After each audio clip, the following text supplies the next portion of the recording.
Bom dia, boa tarde, boa noite. Eu não sei em qual momento você está nos assistindo, mas meu muito obrigado. Você está no Pod Velocitar, a nova casa do cavalo de corrida, seja quarto de milha, seja puro sangue inglês. E hoje eu tenho o prazer de receber aqui nessa casa, para a gente poder bater um papo gostoso, Zucca Marques, titular da TBS, talvez uma das mais importantes, se não a mais importante, agência de leilões de puro sangue inglês no Brasil, envolvido com isso há muito tempo. Ele vai contar a história da família, como que faz, como que está hoje o mercado de puro sangue inglês, muito desconhecido por vários de vocês que só acompanham as corridas de outras raças. E eu tô aqui com o Zucca. Zucca, vou usar do teu poder de resumo. Se coloca quem é Zucca Marques em 30 segundos, só para a gente poder começar e poder entender da tua participação nessa indústria. Boa noite, Herbert. Boa noite a todos que estão nos ouvindo, nos assistindo. É um prazer para a gente estar aqui. Eu já tive em vários podcasts, mas com vinho dessa qualidade é a primeira. Prazer, muito coisa grande. Boa. Eu sou turfista, eu estou na minha família, eu sou da 4ª geração, meu filho Henrique já trabalha com cavalo há algum tempo, é da 5ª geração, mas todos os meus antepassados, desde o meu bisavô, que era uruguaio, meu avô também era uruguaio, migrou para o Brasil com 8 ou 9 anos de idade, e meu pai sempre foram proprietários, nunca criaram, mas sempre foram proprietários. O primeiro que passou a trabalhar, digamos, dos dois lados do balcão, que eu sempre tive também cavalo e égua de cria, fui eu e agora meu filho. E somos aficionados por cavalo de corrida. Resumindo para você, é isso. Eu sempre que recebo alguém aqui, eu pergunto, quando começou o bicho cavalo, quando que você foi mordido? O seu foi dentro da barriga. O meu foi inútero. Já. A primeira foto que eu tenho, meu pai e minha mãe tá grávida, não sei, de 7, 8 meses, já tá com a barriga proeminente e eu tô no ventre ainda. Mas depois me lembro de corridas, claro, muita coisa que você não lembra que é muito pequeno, mas eu tenho fotos com 3, com 4, com 5 anos com meu pai no jockey. Isso é fantástico. E sempre a tua história nasceu trabalhando com cavalo? Não, eu sempre gostei muito de cavalo, mas eu comecei a trabalhar, eu vim morar aqui em São Paulo em 1982. Um padrinho meu que já faleceu, Nelito Almeida, me convidou para vir morar aqui e trabalhar no Aras Inchala. Na época era um dos maiores aras do Brasil. Do Naginarras. E o Nelito era o braço direito dele, tinha o Aras São Lázaro. Então eu fiquei aqui em São Paulo de 82 a 84. E nessa época eu me correspondia com um amigo de infância mesmo, Eduardo Bufara, por carta. Isso não tinha celular nem pensar, né? Por carta. E nessa mesma época começaram as agências aqui em São Paulo, a ProTurf e a PPS. E eu dizia, Eduardo, aqui em São Paulo tem agências que fazem leilão, que promovem compra e venda de cavalo. Estou pensando em voltar para Curitiba e fazer isso. E ele dizia, pô, faça isso, legal e tal, por carta. E aí, no dia seguinte, o Grande Prêmio de São Paulo de 84, que ganhou, se não me falha a memória, o As de Pique, aliás, uma corrida sensacional com o Gabriel Menezes, eu voltei para Curitiba. E aí nós frequentávamos o mesmo clube, ele tinha carro, eu não tinha, e jogávamos baralho uma vez por semana na casa de amigos comuns. E fiquei lá 1, 2, 3 meses, e ele dizia, escuta, você não ia montar uma empresa, você não ia voltar para cá para montar uma... A gente tinha 19 anos, né? E eu disse, Eduardo, eu quero fazer isso, mas eu não tenho capital. Aí ele disse, quanto é que é o capital? Era X reais, cruzeiros na época, não me lembro mais a moeda. Eu disse, eu te empresto. Isso foi em julho, dia 2 ou 3 de julho, vim para cá em maio, de 84. E daí ele foi na minha casa, ele passava as férias em Jaú, na casa da avó dele, ele levou para mim um pacotinho de dinheiro, parou o carro no meu apartamento, me entregou o pacotinho de dinheiro, disse, me paga quando você quiser. Eu falei, não, você vai ficar meu sócio na empresa. Ele falou, tá bom. Entrou no carro e foi embora. Depois ele me contava, assim, pô, empresa de leilão de cavalo, eu nunca fui no jockey, nem sei o que é isso é louco, né? Ele foi embora. Aí eu peguei aquele dinheiro, montei a empresa, fiz os papéis na gráfica, cartões e tal, e fui na Associação dos Criadores, cujo diretor, na época, já falecido, Luiz Alceu Ferreira, Luiz Fernando Ferreira, 2 irmãos, eram muito amigos meus, e vinham para São Paulo, quando eu morava aqui, me incentivavam a voltar para Curitiba, e nós fizemos um leilão, foi o primeiro leilão que a gente fez em 84, tem até o pôster no escritório. Bom, uma semana depois, eu liguei para ele e falei, Eduardo, vai ser o nosso primeiro leilão em agosto e nós vamos ganhar X, que era 5 vezes mais o capital que ele tinha investido. Ele falou, tô voltando amanhã para Curitiba. E voltou, e aí nós fizemos, sei lá, 500 leilões juntos até ele falecer. Por que o acrônimo TBS? Porque TBS significa Turf Breeding Services, serviços de turf e de criação, porque a gente atua tanto na criação de cavalo, como leilões de potros, de éguas e tudo mais, importação e exportação de garanhões e de éguas, e também no turf. Nós tivemos durante muitos anos um braço da TBS que era especializado em treinamento, supervisão e treinamento de cavalos. Então, prestamos serviço tanto no turf, que é os cavalos correndo, quanto na criação, leilões, etc. Eu vou deixar aqui disponibilizado o site da TBS para vocês poderem entrar em contato e tudo mais. Legal. Mas vamos falar, antes da gente entrar na última fase, nessa fase mais promissora tua com a TBS, vamos falar um pouquinho antes. Tua história começa 5 gerações gostando de cavalo. Antes de você virar dono de empresa de leilão, lembra quem que foram os craques que você tirou, que te empolgaram e falou, putz, esse negócio de cavalo é interessante. Você lembra de alguma coisa lembro antes? de vários, nossa, inúmeros. Desde a minha infância, cavalos que me marcaram quando eu era criança, mas quem está nos ouvindo não vai ser Miatã, Poseidon, Dom Cachola, nossa, são muitos. Aqui em São Paulo, antes da gente ter agência, o Claxon. O Claxon tem uma história peculiar. O Claxon estreou num domingo de campeão em São Paulo, acho que foi 7º, 8º páreo. Claxon tem uma ligação com o Naninho. Sim, a criação do Naninho. Sim, a criação do Naninho. E eu já tinha ali... Eu brinco, só desculpa te interrompendo, brinco, o Naninho é citado em todos os episódios. Tive com ele hoje tive todos com ele. os querido. episódios. Tivemos sócios, fomos sócios em Egos durante muito tempo, tiramos um grande cavalo em sociedade chamado Mamba Mentality, que foi um dos melhores cavalos de areia do Brasil. Mas muito bem, aí eu já tinha perdido tudo nas corridas, estava sentado lá só com o dinheiro do ônibus para pegar... do táxi para pegar o ônibus e voltar para Curitiba.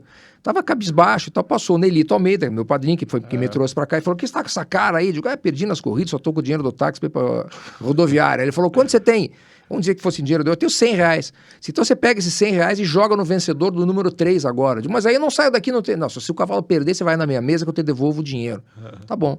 Aí eu olhei lá, estreante, né, tal de Claxon. Eu não vou jogar os 100, vou jogar 80 no vencedor do Claxon. Fica com 20. Vou jogar 20 na dupla com outro cavalo que vinha de 2 segundos, que era o Will Ford, que era a criação do Aras Paraná, do meu amigo do Ilho Berlese, era do Atílio Uruleg, todo esse pessoal já morreu, menos o do Ilho.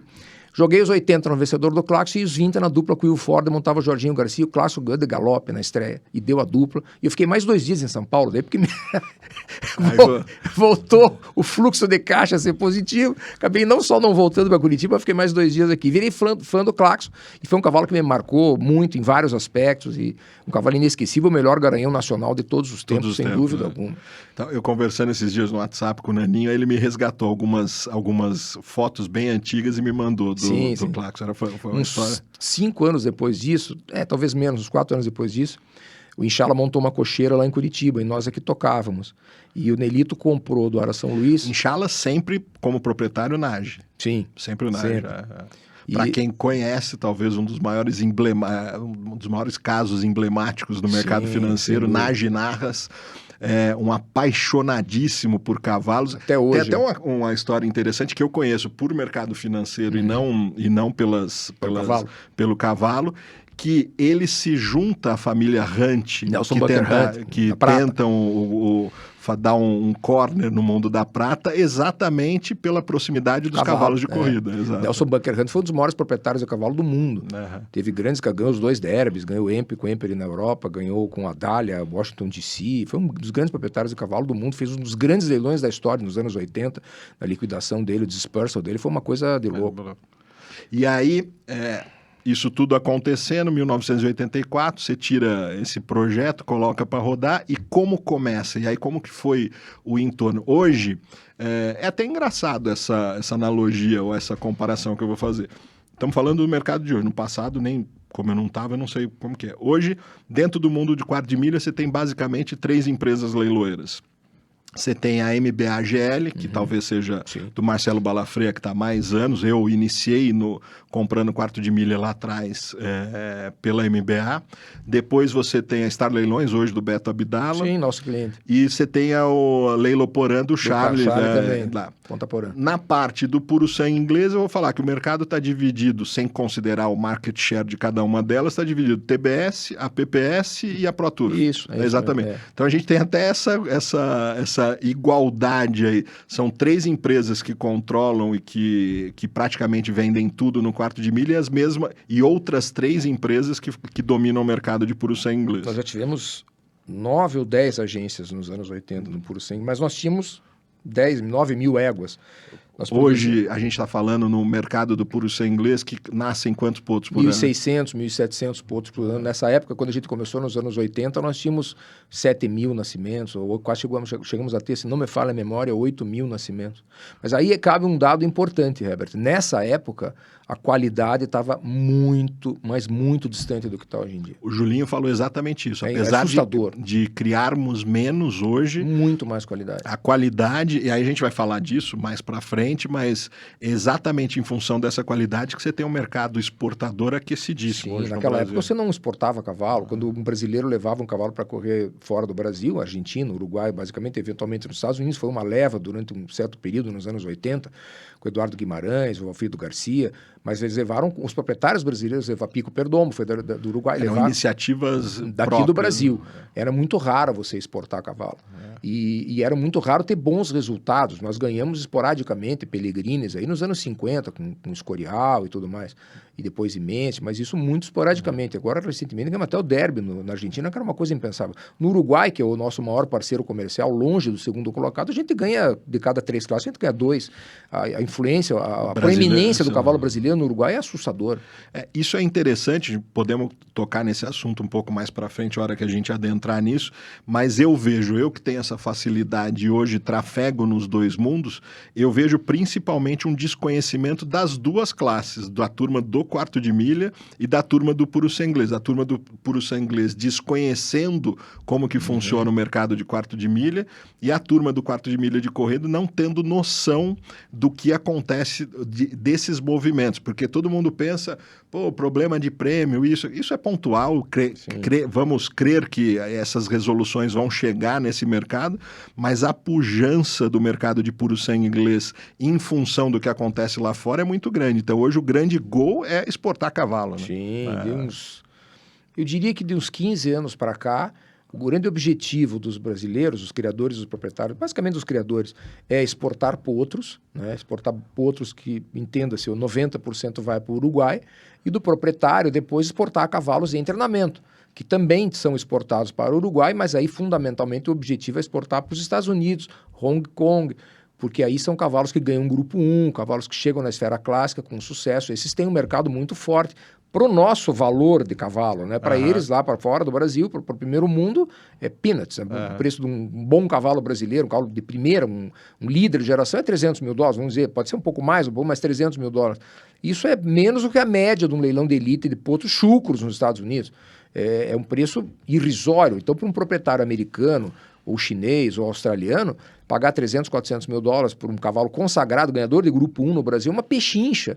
Porque para ele já está comprando um cavalo comprovado. Comprovado, né? É de qualidade. de comprar exatamente. Não interessa mais o pedigree. O cavalo de corrida, ele depois que ele, como costumo dizer, depois que abre o starting gate, que ele começa a correr, ele esquece o pedigree, o tamanho, a cor, a mãe, o avô. Interessa o que ele corre. Se ele corre bastante, ninguém quer saber quem é o pai e a mãe. Ainda mais lá fora, né? Que ninguém conhece os nossos pedigrees. Eu tenho uma frase, acho que eu vou parar de citá-la, porque eu acho que eu citei em quase todos os podcasts, mas ela é mais ou menos assim, deixa eu tentar para... Frederico Tésio dizia que o cavalo de corrida é cavalo de corrida porque a sua seleção não dependeu de zoólogos, veterinários, criadores, proprietários. Ela dependeu de um pedaço de madeira fincado chamado, na época dele, até hoje, Derby de Epsom. Isso. E se você selecionar um cavalo baseado em qualquer outra coisa que não a performance, você está criando qualquer outra coisa, não um cavalo de corrida. Torna-se subjetivo, né? Exatamente. E o cavalo vale por isso. Ele é o mais rápido, ele vai ter o seu valor. Uma das coisas que eu por ser um agente financeiro, por trabalhar em mercado financeiro, eu gosto sempre de fazer comparações e analogias. Uma das coisas, eu acho que mais justas dentro do mundo do cavalo é o cavalo de corrida, porque chegou, valeu. É diferente de outras provas ou outras modalidades que tem uma coisa subjetiva, um julgamento. Não, chegou na frente, você ganhou, você se torna vencedor e você vai valer, e você vai ser valorizado por aquilo. Então você deixa de ter uma subjetividade e se torna um negócio concreto, é isso? Né? E torna-se exatamente isso. Eu acho que isso é o grande pulo do gato da corrida de cavalo, porque não interessa, até eles estrearem, até você colocar eles na pista, até eles mostrarem as aptidões que eles têm, Todas as outras variáveis pesam na balança. O pai, a mãe, o irmão, a linha abaixo, o físico, quem criou, conformação, barbará, bururu. Depois que começam a correr, Dancing Brave, um dos maiores cavalos do mundo em todos os tempos, era Prognata. Agora, recentemente tivemos um caso, o cara quer devolver o colega Prognata, mas ele come normal, ele não é impeditivo para ele correr. E vários cavalos, aqui mesmo em São Paulo, falando do Naginarras, teve um grande cavalo nos anos 80, 90, aqui, chamado Brown Tiger, que ganhou 14 ou 15 grandes prêmios. O pessoal mais antigo talvez lembre dele, perdeu um campeão em São Paulo inacreditável, mas enfim, não vem ao caso. Ele era absolutamente torto. Ele era um cavalo que você bota num leilão, uma criança ia ver, mas pai, mas ele é todo torto. Ele era todo torto, mas corria pra burro. E naquele ano, quantos sanzinhos bonitinhos, ótimos aprumas não saíram do perdedor. Né? Então, o que vale é realmente a velocidade dele. Se ele corre bastante, tá valendo. Eu acho isso, eu sempre fui envolvido com cavalo, talvez uma das coisas que me levou pra corrida é essa objetividade. Total. Assim, não é linha de chegada. Quem chegou na frente, mas se isso, não tem. Olha, vou te dar um outro exemplo. Há uns anos, bastante tempo, estreou na Argentina numa cancha reta, que ninguém sabe direito nem onde fica, um determinado cavalo ganhou essa penca, uma penca assim, nada de expressivo, nada de destaque. Foi pro Jockey Club, ganhou 3 corridas, inclusive a milha do Grande Prêmio Pellegrini, num tempo espetacular, quase bateu o recorde, foi comprado por americanos, foi para os Estados Unidos, ganhou 3 ou 4 corridas, inclusive o Grupo 1 derrotou o Medalha d'Oro, que era o melhor cavalo americano da época, bateu o recorde e saiu invicto das pistas. Aí, o cavalo era um fenômeno como corredor, foi para reprodução. Os americanos torciam o nariz, porque era uma linhagem que nem aqui na América do Sul, Rider Rails, não tinha nada de charme nessa linhagem. Mas o cavalo se mostrou um grande reprodutor, chama-se Candy Ride, se mostrou um grande reprodutor e é respeitadíssimo. Hoje, como pai de pais, como avô, se tornou um ícone na criação americana só pelos seus méritos, porque eu não conhecia ele da Prumos, não sei se era um cavalo correto ou não era, mas corria barbaridade e transmitiu isso para os filhos. Então ele venceu pelos seus próprios méritos, apesar da sua origem humilde. Né? Zuca, deixa eu te fazer uma pergunta. Eu não tenho tanta experiência, você vive há anos nesse mundo. Quando um garanhão vai para a reprodução, seja pela aptidão, se esse garanhão ele começa a produzir, mas os filhos dele nascem com características diferentes, mais altos, outros mais baixos, você enxerga nisso um problema de repassar o potencial genético dele ou não? Ou quando um garanhão ele realmente é comprovado, ele realmente imprime tanto um modelo físico, um pelagem. modelo... Quando você tem um garanhão que vai à reprodução e ora, por causa do choque com a mãe, produz algo alto, baixo, mais musculoso, menos musculoso, isso é um fator para você conseguir já determinar se ele vai conseguir reproduzir as características dele como atleta? Isso é válido ou não? Isso, como muitos, digamos assim, dogmas no turf, ele tem uma vertente de lógica. Por exemplo, o St. Simon foi um dos maiores cavalos da história, há 200 anos atrás, ele nunca teve um filho que não fosse alazão, que não fosse preto. Todos os filhos eram pretos como ele. Nenhum filho dele foi tordilho ou alazão. E tornou-se um ícone, um fenômeno. Muito bem. Há uns 25 anos atrás, teve um determinado cavalo que era tordilho. E esse cavalo foi comprado no leilão e foi devolvido. Aliás, é frequente isso, devolve o cavalo vira um craque. Foi muito frequente.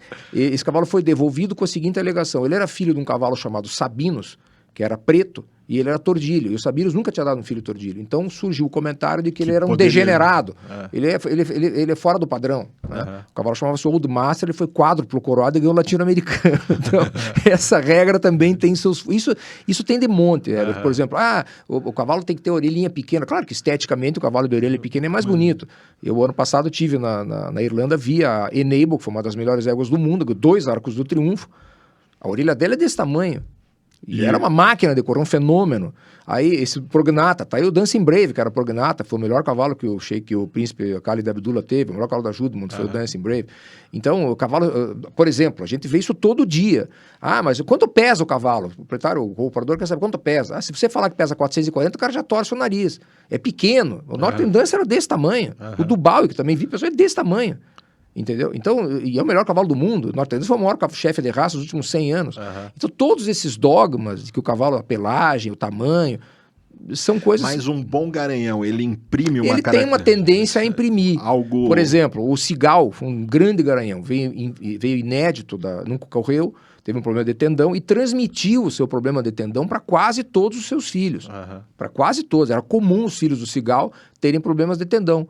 Não obstante, ele ganhou tríplice coroa, ganhadora do Diana. Grandes cavalos, maravilhoso. Foi um dos melhores garanhões do Brasil, se não o melhor durante um bom período de tempo. E os seus filhos tinham também problemas, mas corriam muito, entendeu? Corriam muito. O Mr. Prospector é um cavalo que muitas vezes transmite. Ele era um cavalo bem ruim da Prumos, eu conheci o Mr. Prospector. Cavalo ruim da Prumos, não era um cavalo grande e muito menos harmonioso.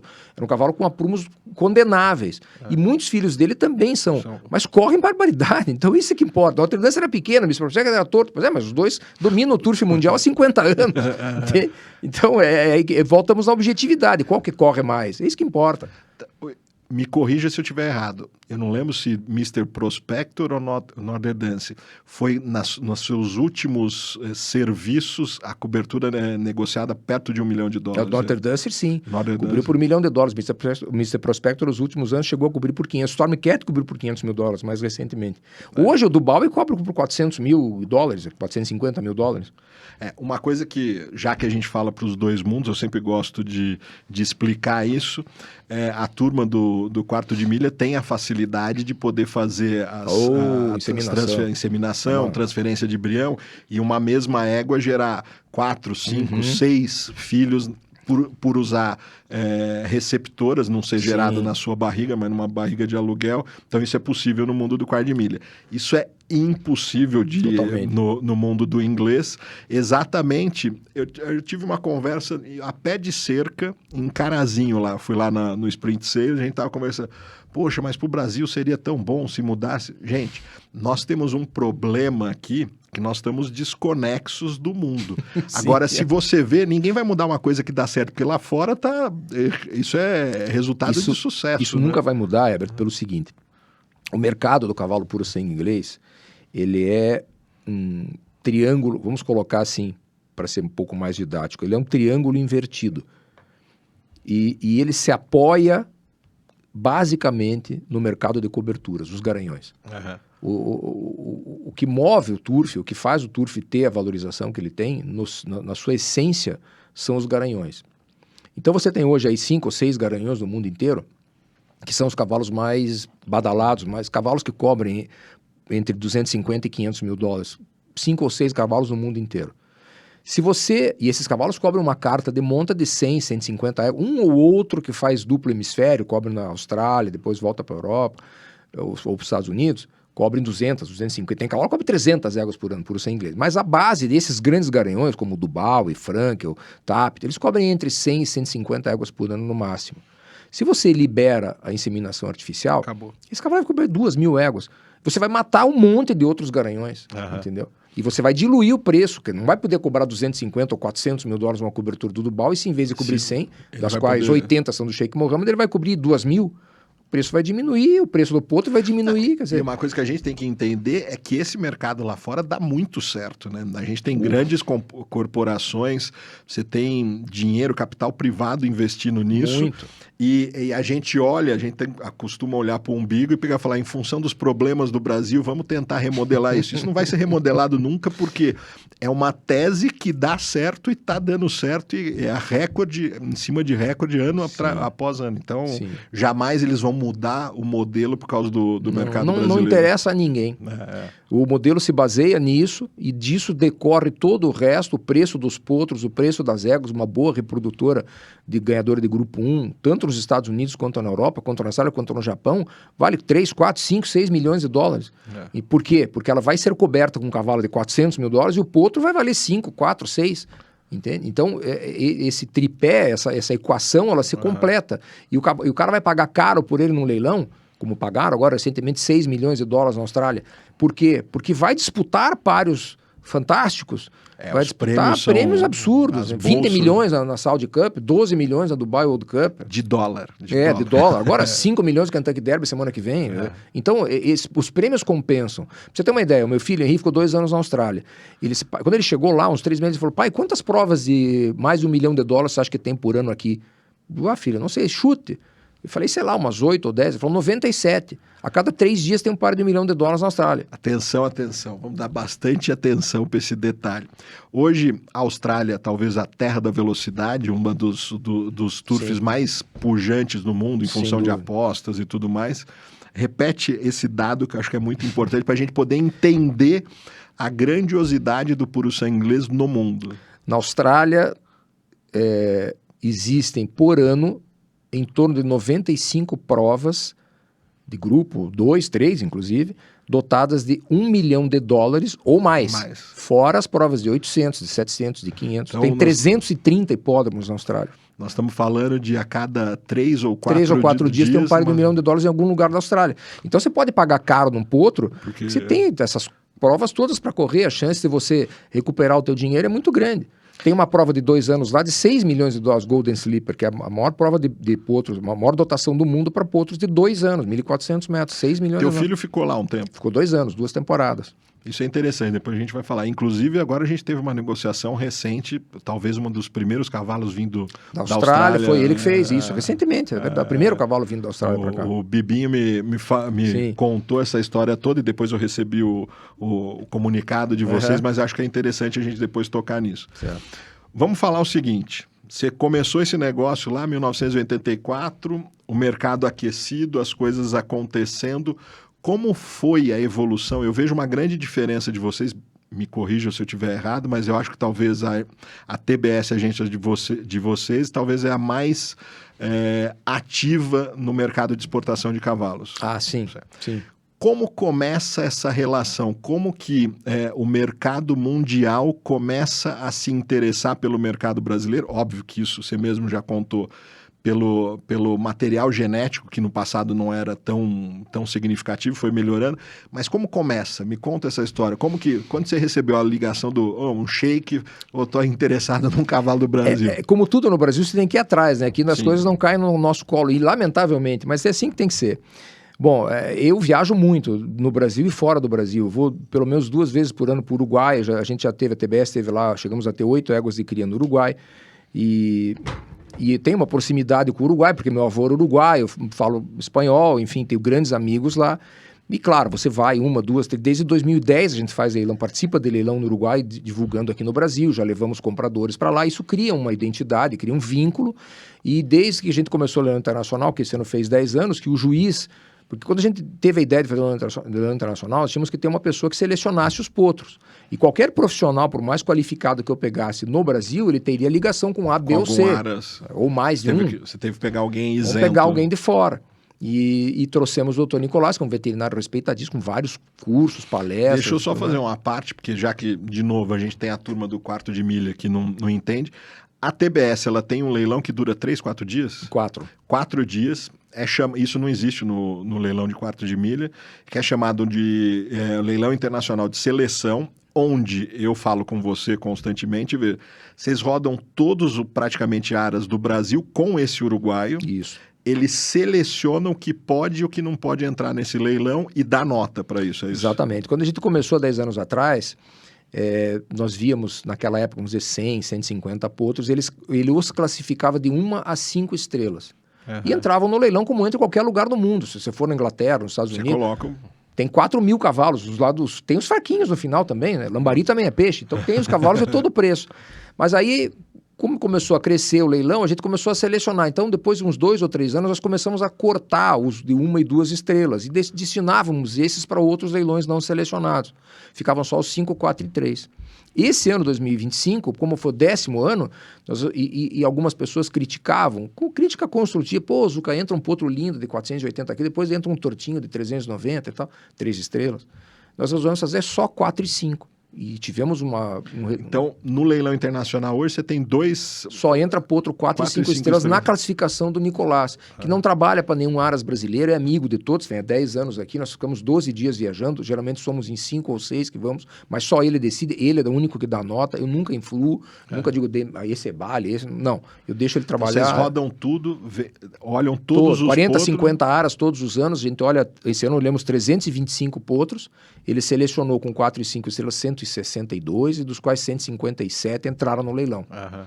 Então, o objetivo é esse, é que havendo um veterinário que não tem parpri, que não tem interesse no Brasil, que vem de outro país, que julga, que é um conhecedor, tem cursos na Europa, nos Estados Unidos, tudo mais, e julga esses potros, ele dá para o mercado comprador, para você que vai comprar um potro, você já arranca com uma vantagem, o teu potro foi selecionado por um veterinário, né? Então não é um leilão que você vai lá e tá um oba-oba, que pode ter um cavalo que tem um problema, ou que, enfim, passou pelo olho de alguma pessoa. Não, esse foi lá e selecionou. Agora eu te perguntar, você arruma muita confusão com os criadores por fazer essa seleção, né? Meu Deus. Você sabe que o cavalo de corrida é uma coisa extremamente passional e pessoal, Total, né? O sujeito cria o cavalo, e isso já aconteceu comigo. É um filho. Exatamente. Aprendi a duras penas, há muito tempo atrás. Você pode criticar a mãe do cara, não critica o garanhão dele. Aprendi isso da pior maneira possível. Uma história horrível, nem vou contar. Isso vale um corte. Critique a mãe dele, mas não critique o garanhão dele, não critique o cavalo dele. Então, as pessoas têm muita paixão por cavalo no Brasil, né? Quando o americano Scott Wells reabriu o Hipódromo de Maronhas, uns 15 anos atrás, a gente fez uma palestra lá. Tem um amigo meu, que infelizmente já morreu também em inglês, chamado David Metcalf, que era um gentleman inglês, na acepção da palavra. A gente fez uma palestra lá em Montevidéu, no hipódromo mesmo. E depois a gente foi almoçar com o Scott Wells, que foi o cara que reabriu o hipódromo, um americano, ele vinha do quarto de milha, um cara muito capaz. E conversamos lá, e o Scott Wells falou para mim, é verdade que num determinado hipódromo brasileiro vocês não estão pagando prêmio nesse hipódromo? Sim, é verdade. Mas não tem mais corrida? Não, tem corrida toda semana. Isso como? Não pagam prêmio? E tem corrida? Digo, tem, normal. Nos Estados Unidos, se um hipódromo anunciar, olha, a partir de amanhã não vão pagar prêmio, no dia seguinte não tem um cavalo, um cavalariço, um jockey, sai todo mundo de lá. E isso prova que vocês são apaixonados por cavalo, e nós somos mesmo. Então, o dono do cavalo, ele sempre tem, ou muitas vezes tem, uma expectativa muito grande. E se o cavalo é classificado para um leilão de seleção como esse, um leilão elitizado, a expectativa dele sobe mais ainda. Hoje nós temos o advento do pré-lance. Então, se o cavalo do cara é disputado no pré-lance, o preço dele, que era X, já vai aumentando. Ele foi classificado, é Y. Ganhou 5 estrelas, é Z. Chegou no pré-lance, estão querendo comprar, ou ligou para ele um cara do Uruguai, um treinador famoso e tal, o cara vai... entendeu? E às vezes chega lá, o cara fica com uma expectativa muito alta e não vende. São os nossos ofícios, faz parte do game. Dentro desse teu processo hoje, eu gosto... esse conteúdo que a gente está criando aqui, o objetivo é furar a bolha do cavalo, é ir além dos apaixonados. Você acho que é talvez a melhor pessoa para poder fazer isso. Entrei, comecei a escutar essa conversa de cavalo de corrida, até hoje não fui proprietário, estou criando uma persona hipotética aqui. Não sou proprietário, nada. Fui visitar, seja um jockey de quarto de milha, ou seja um jockey de inglês. Estou interessado, acho que quero começar a brincar nessa história. Comecei a ler um pouco, agora a Netflix nos ajudou, colocou uma minissérie Em Busca da Coroa lá, então começa a mostrar esse mundo, então decidi que quero entrar. Como você aconselha uma pessoa a entrar? Eu não tenho conhecidos, eu fui tocado por um conteúdo, seja da Netflix, seja porque alguém me falou, eu quero entrar nessa história. Como que se aconselha uma pessoa completamente novata e sem conhecedores nesse mercado a iniciar esse processo? Olha, essa é uma pergunta bem difícil, Herbert. Bem difícil, bem inteligente e bem interessante. Se você vai entrar num negócio que você não conhece, eu, por exemplo, não entendo nada de várias coisas, mas, por exemplo, não entendo nada de, sei lá, de física quântica. Se eu for me interessar por física quântica, ou, por exemplo, vamos falar de esporte, badminton, não sei nem como é que pega no negócio, a raquete lá, o negócio. Se eu não entendo, eu vou procurar encontrar alguém que conhece alguém e que me indique uma pessoa, porque se você entra de peito aberto num negócio como esse, não estou nem dizendo por maldade, mas às vezes você pode cair na mão, não por maldade, volto a dizer, mas por desconhecimento de alguém que não pode te ajudar, porque não tem também conhecimento. Em todo ramo da atividade humana tem pessoas que entendem do assunto, outros que não entendem, ou entendem menos. Isso não quer dizer que ele vai ter insucesso. Existem inúmeras histórias de pessoas que ou nunca tinham comprado cavalo, ou estavam bêbados num leilão. Aconteceu conosco, aconteceu com todo mundo. E acabaram comprando um grande campeão. E tem histórias até engraçadas de pessoas cercadas por vários profissionais de alto luxo, de alto padrão, de alto coturno, que foram num leilão, tinham 3 animais de parelha, A, B e C, e eles tinham direito a escolher um, os outros 2 voltavam para o vendedor. Eles compraram o A pelo preço recorde, consultaram o vendedor para comprar mais um pelo mesmo preço, o vendedor comprou, eles compraram o A e o B, que não ganharam corrida, e deixaram o C, que foi tríplice coroado, cercado de grandes profissionais. Algumas pessoas vão saber de que eu estou falando. A gente pode até, vou usar de referência, assistam, procurem o filme do Secretariat, né? Ela vai lá, tem 2 potros para escolher. Sim, então, cara, um dos caras mais renomados era o da mais rico história. dos Estados Unidos na época. Ele escolhe um, deixa o outro. Isso. A mãe era velha. Então, outra história, que é um filme sensacional, eu tenho até o livro, é muito fiel ao livro, esse Biscuit. É bem assim. É bem assim a história do cavalo. O cavalo que correu acho que 15 ou 17 vezes, não ganhou.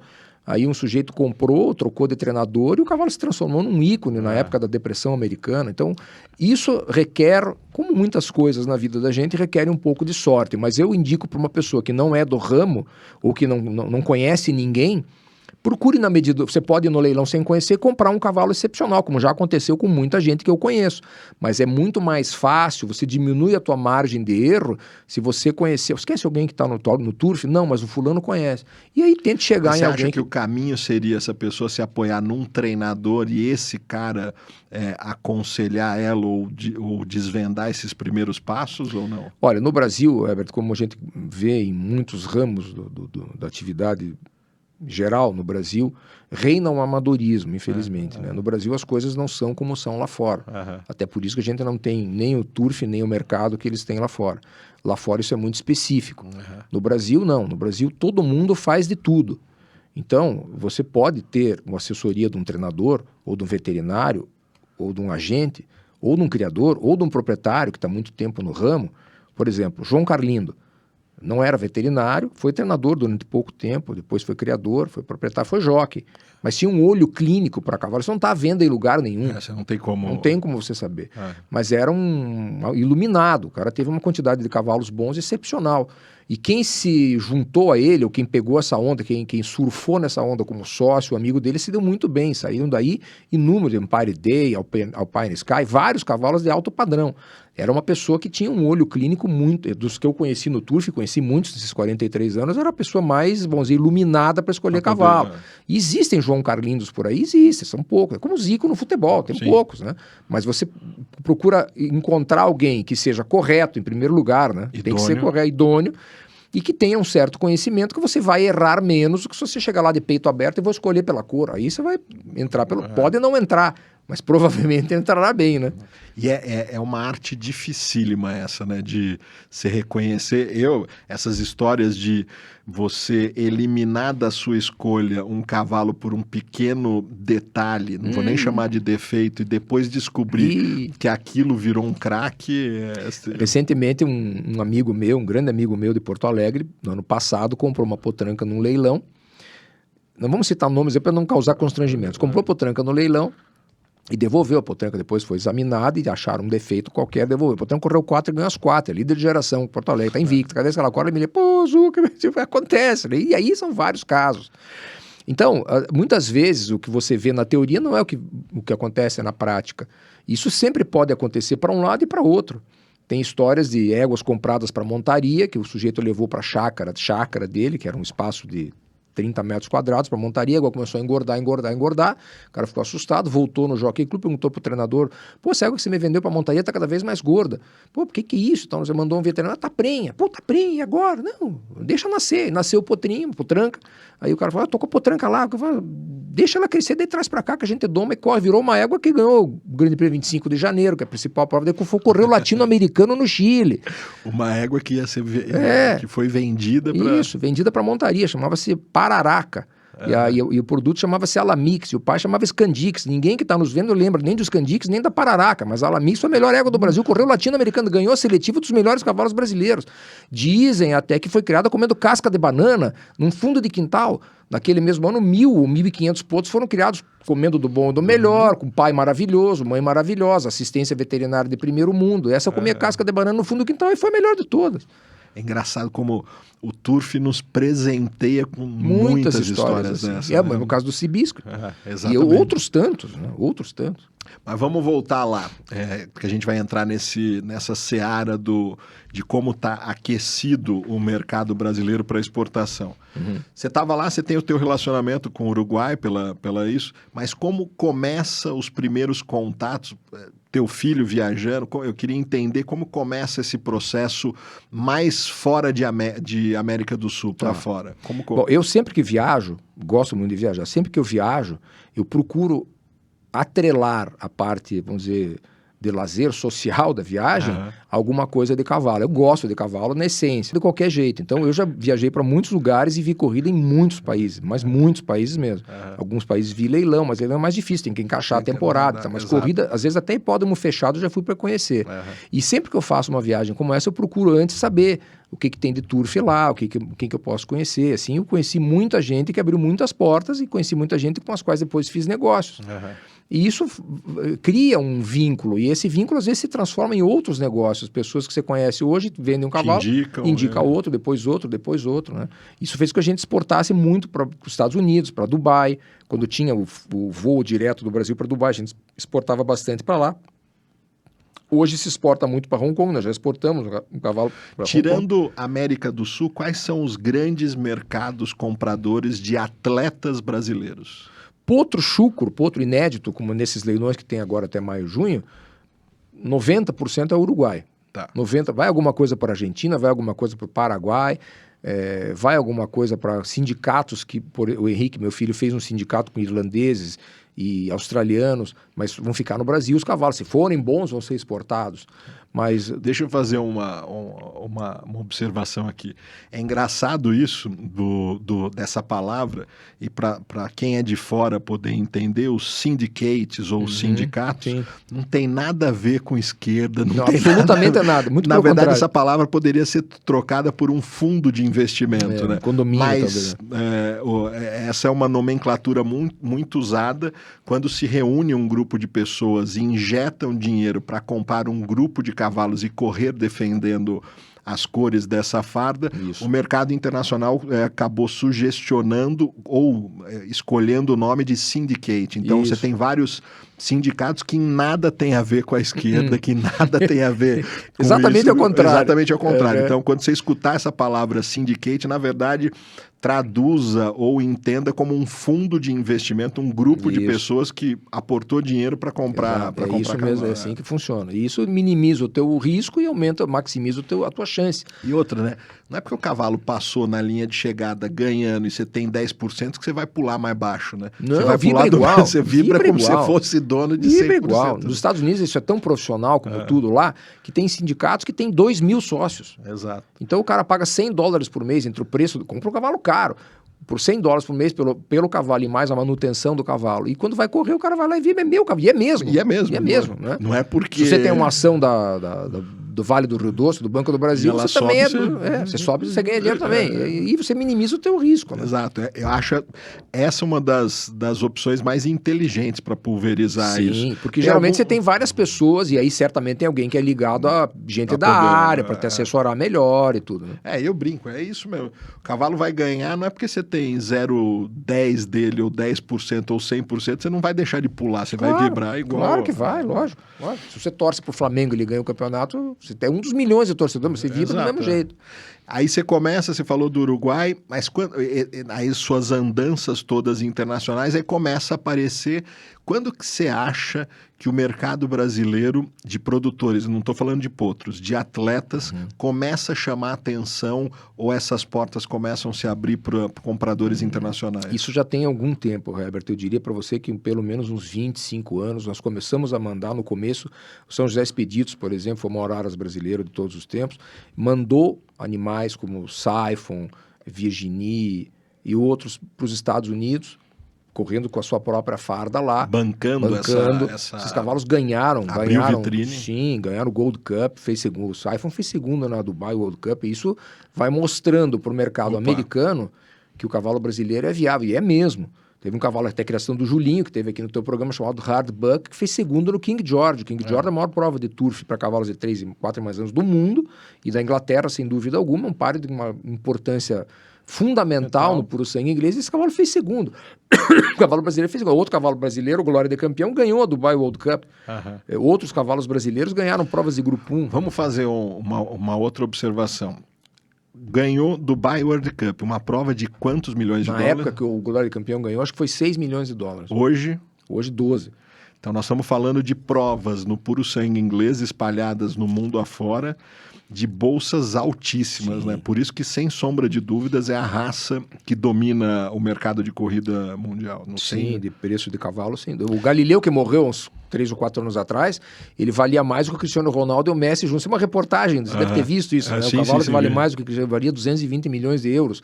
Valia porque você pagava, rendia isso. Cobria $600 mil, 150 euros, não faz a conta que você vai chegar lá. Exato. Então, Vamos mapear o mundo hoje, só para ter uma noção um pouco de onde estão os turfs pujantes.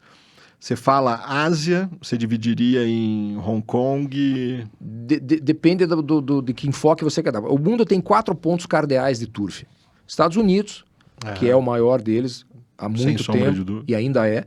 Austrália está em segundo, perto dos Estados Unidos, razoavelmente perto dos Estados Unidos. A diferença deve ser 18 mil nascimentos por ano nos Estados Unidos e 16 ou 15 na Austrália. Estados Unidos, Austrália, Irlanda, que é o berço do turf europeu, tem a Inglaterra e a França, mas a Irlanda tem muito mais qualidade e também tem mais quantidade, e o Japão. O Japão é uma força mais recente, mas os japoneses tiveram um cavalo lá americano chamado Sunday Silence, que foi um divisor de águas, é como se eles tivessem comprado o Pelé, e aquilo modificou o turf japonês. Até hoje ele está presente em todos os pedigrees, e claro, o Japão é um país extremamente disciplinado, compram muita qualidade no mundo inteiro, compraram inclusive da gente já, grandes éguas, e eles investem pesado e tem resultado. O turf japonês é fechado. Você, por exemplo, você, nós não podemos ter cavalo no Japão. Se chegar lá amanhã no Japão, eu tenho 10 milhões de água, não, você não pode ter cavalo aqui. Só tem uma exceção, uma única exceção. Só tem uma exceção que tem cavalo no Japão, que é o Sheikh Mohammed. É o único que não japonês tem cavalo no Japão. O resto, o turf... Só japonês tem cavalo no Japão. Só japonês. Por que eles criaram essa segmentação? Da onde que... Não sei o porquê disso, eles são autossuficientes. A Japan Cup tem 140 mil pessoas no jogo. O turf japonês é uma loucura, eles jogam uma barbaridade de dinheiro. Talvez eu acho que é o turf que mais se joga no mundo. Né? Proporcionalmente ao país, sim. Né? Se você colocar uma cidade-estado, Hong Kong. Mas no Japão, o turf é muito forte, os prêmios são altos, os preços dos cavalos não são tão altos quanto os Estados Unidos, da Europa, mas são preços compatíveis, e o turfista, o japonês, é apaixonadíssimo por cavalo. E nós temos um Pelé lá, né? O tal do João Moreira tá... Esse é o Pelé no mundo inteiro, né? Esse é fenomenal. Esse é fenomenal. Esse eu conheci há 25 anos atrás, ganhou uma prova especial aqui para nós com um cavalo chamado Namorado, que depois foi para Dubai, foi para a França também, e ganhou grandes corridas com a gente. E o Thompson Rouge, um cavalo que a gente tinha do Sheikh Abdullah, que infelizmente já morreu e tudo mais, foi um grande cavalo, ganhou preparatório no Campeonato São Paulo, com o Moreira ganhando uma corrida para cima do Paparazzi com o Luiz Duarte, que foi de emocionar.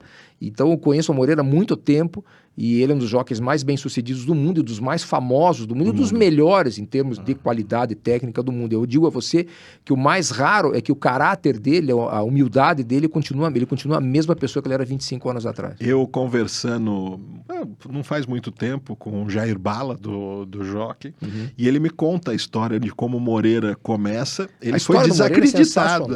Ele não pôde entrar na escola de aprendiz de Curitiba. Porque falavam que ele não tinha talento para isso. Pra você ver como que a resiliência do ser humano é importante. Né? Vamos trazer ele aqui em breve, vamos bater papo, ele é genial. A história dele, o Brasil não tem noção do que é o talento desse brasileiro e o que ele é reconhecido lá fora. Nossa. Né? Agora mesmo, esses dias, ontem eu vi uma entrevista dele, ele vai montar no Kentucky Derby, eu vi uma entrevista dele de manhã, falando inglês fluente, e os comentaristas americanos, ele teve pouquíssimo nos Estados Unidos, né? A fama que ele tem em Hong Kong, no Japão e na Austrália não se compara. Nos Estados Unidos, ele é muito... E todo mundo chamando de Magic Man e tal. Porque ele tem histórias, tem vídeos dele, coisas impressionantes. Ele está correndo um par, se não me engano, é na Austrália, não sei, não tenho certeza. E ele está tocando e batendo de direita. Ele vai trocar o chicote, o chicote escapa da mão. Isso durante a corrida. O chicote escapa e sai voando. Ele sai voando e ele pega o chicote com a outra mão. Não, você tem que ver o vídeo, põe no Google, é inacreditável. Então ele tem muita habilidade e segue montando, monta em Curitiba um páreo dele. Se ele ganhar, ele ganha R$300. Ele tem paixão pelo negócio, arrisca a vida dele, né? Ano passado ganhou com o Bataillé, né? Ganhou o Campeão Brasil com o Bataillé. Ele é fantástico. Ele Tem que vamos trazer ele aqui em breve. Então começamos, vamos entender eu gosto muito de abrir ou meio que isso seja meio que um processo educativo para que as pessoas possam entender como que esse mercado funciona. Eu poderia te dizer hoje, Em outros lugares do mundo, o grande objetivo de você ser um proprietário de cavalo de corrida é colocar teu cavalo para correr, ganhar prêmio e aí fazer coisa. No Brasil, em função de algumas desconexões que a gente tem, a gente vai ter essas correções, estamos torcendo para que isso aconteça no mercado brasileiro em todo, mas hoje o grande gol do mercado brasileiro como proprietário, se você não é um criador, é você comprar um potro, levar, ele se destacar como um talento e, obviamente, no dia seguinte você vai ter uma opção de exportação desse potro por esses compradores internacionais. Sim, né? Sem dúvida. O cavalo, como a gente falou no começo, ele vale pelo que ele corre, pelo tempo, pela prova de graduação 1, 2 ou 3 que ele ganhou. E isso tem uma escala de valores. Então, se você tem um bom potro, estreou no páreo comum, ganhou, foi num grande prêmio, lista de reis, ganhou, foi num grupo 3, ganhou, foi num grupo 1, ganhou... Opa! Você já tem um mercado aí de 200, 300 mil dólares garantido para o teu potro. Se ele fez segundo ou fez terceiro, você também tem um mercado garantido, mas é menor, você paga uns 100 mil dólares. Um cavalo recentemente exportado, recentemente não, já faz um ano passado, chamado Empire of the Nile, que é do Aras Belmonte, do Dante Franceschi, muito amigo, íntimo amigo meu, ele foi vendido perdedor. Ele não tinha ganho no Brasil. Ele tinha obtido 3 ou 4 colocações em provas de grupo, inclusive grupo 1, mas não tinha saído do perdedor. Vamos explicar isso. Quando você fala em colocação, significa segundo que ele... a quinto lugar. A quinto lugar. Para nós, né? No puro sangue inglês, a gente, no mercado brasileiro, quando fala, meu cavalo completou a corrida e se colocou. Fez até quinto. Até quinto tem lugar. Prêmio, até o quinto lugar tem prêmio. Então, mas é muito raro. Eu não me lembro de outro cavalo, a não ser inédito, que tenha corrido, acho que 4 ou 5 vezes, não tenha ganho. E por que, nesse caso especificamente, por que ele despertou esse interesse? Porque ele não ganhou, mas ele se colocou em provas importantes de grupo 1. E aí um cara de Hong Kong levou ele para lá. Detalhe, ele ganhou 2 já em Hong Kong. Cada páreo que ele ganhou... Ele sai do Brasil sem ganhar... Sem ganhar aqui, foi ganhar em Hong Kong, que é dificílimo ganhar em Hong Kong. É uma pedreira. Até hoje, só um cavalo sul-americano ganhou prova de grupo lá, o Halston, do Aracifra. Foi tríplice coroado aqui em São Paulo. Foi o único cavalo sul-americano que ganhou prova de grupo lá. E esse cavalo, Empire of the Nile, foi perdedor do Brasil, sem ganhar no Brasil, nem em Curitiba, nem em São Paulo. Foi para Hong Kong e ganhou 2. Recentemente, agora, em abril, ele ganhou 2 corridas lá. Faturou 700 mil dólares em 2 vitórias comuns, páreos simples. Hoje, o mercado brasileiro, mesmo com essa redução lá no passado, a gente está produzindo seus 1.600, 1.700 pontos. Você pode afirmar que a gente com certeza é reconhecido e chama atenção lá de fora. Se o produto como atleta, ele se justificar nas pistas brasileiras, você vai ter... Seguramente, porque outros cavalos já foram para lá e ganharam no grupo 1 nos Estados Unidos, fez segundo o Hardbuck no King George na Inglaterra, que é grupo 1, Glória de Campeão ganhou a Dubai World Cup, o Setembro Chove ganhou o grupo 1 em Singapura. Esse que eu acabei de falar, o Halston ganhou prova de grupo em Hong Kong, esse Empire of the Night ganhou 2 seguidas em Hong Kong. Então os cavalos brasileiros já fizeram, no Canadá, esse ano agora foi eleito de novo o filho de Ariano o melhor cavalo de grama do Canadá. Então o cavalo brasileiro ele tem qualidade no mundo inteiro. As pessoas que já viram cavalos brasileiros correndo provas clássicas em qualquer lugar do hemisfério norte, eles constataram que o bom cavalo brasileiro, e isso é um fato, não é só um bom cavalo brasileiro, um bom cavalo de qualquer lugar do mundo, aquilo que a gente falou da objetividade, se ele for bom no seu lugar, ele vai lá e vai ganhar. Teve uma égua na África, nascida no Zimbábue, cujo nome eu não lembro, eu pensei na Maccabi Diva, mas não é essa. Enfim, uma égua, daqui a pouco me veio o nome, essa é uma égua do Zimbábue, eu nem sabia que tinha cavalo no Zimbábue, na África, e tem cavalo, isso é uns 20 anos atrás. Essa égua foi para o Dubai, ganhou 3 provas de grupo 1 lá, foi super famosa, foi uma das melhores éguas do mundo. Nascida no Zimbábue. É que nem essa história da Lamix que eu comentei ainda há pouco, que comia casca de banana e foi a melhor égua do Brasil. Então, o cavalo vale pelo que ele corre. E se ele nasce, se está dentro dele o bichinho para correr, ele vai ter seu valor. Então, se você tem um bom potro que ganha um tempo bom, uma prova de grupo, em São Paulo, no Rio, mesmo em Curitiba e Porto Alegre, nós exportamos um monte de cavalos direto de Curitiba e de Porto Alegre, por preço menor. Mas em São Paulo, no Rio, ganhou uma prova de grupo, vai ter valor. Hoje você acredita que o mercado brasileiro, por ano, atletas, ele vai acabar exportando quantos cavalos? Independente do mercado. Isso depende um pouco da geração, né, Heber? Tem gerações que você tem muitos cavalos bons. Em média, entre 15 e 20 animais em treinamento são vendidos por ano de vários preços, né? Os mais importantes, os que ganham grupo 1, ano passado, por exemplo, foram exportados vários. O Paso do Cifra, o Oryx do Cifra, o Navio Fantasma, só assim de cabeça me lembrei de 3 exportados por bons valores, muito bons valores. Os 3 ganharam grupo 1 aqui em São Paulo e os 3 foram exportados. E teve a Outra Vista, que é da mesma geração, inclusive está correndo aí, que o Alexandre não quis vender, porque e recebeu propostas bem tentadoras, né? Eu venderia fácil, mas ele... Essa é uma história engraçada que me remete a um fato verídico. Nos anos 50, 60, tinha um cavalo chamado Round Table. Era o melhor cavalo americano. Tinha ganho 20 provas de grupo. Mas isso há 50, 60 anos atrás. E ofereceram por ele $1 milhão. Que era um Naquela preço, época... era um preço inimaginável. E o cara não quis vender. E aí disseram, pô, você tá louco. O cavalo nunca vai faturar $1 milhão. É impossível ele faturar $1 milhão. Não tem como não tem como. Você vai perder recuperar. dinheiro. Ele falou, tudo bem, eu sei disso. Só que é o seguinte, $1 milhão eu já tenho. E o Round Table só eu tenho. E não vendeu. Então, muitas vezes a gente vê isso acontecendo.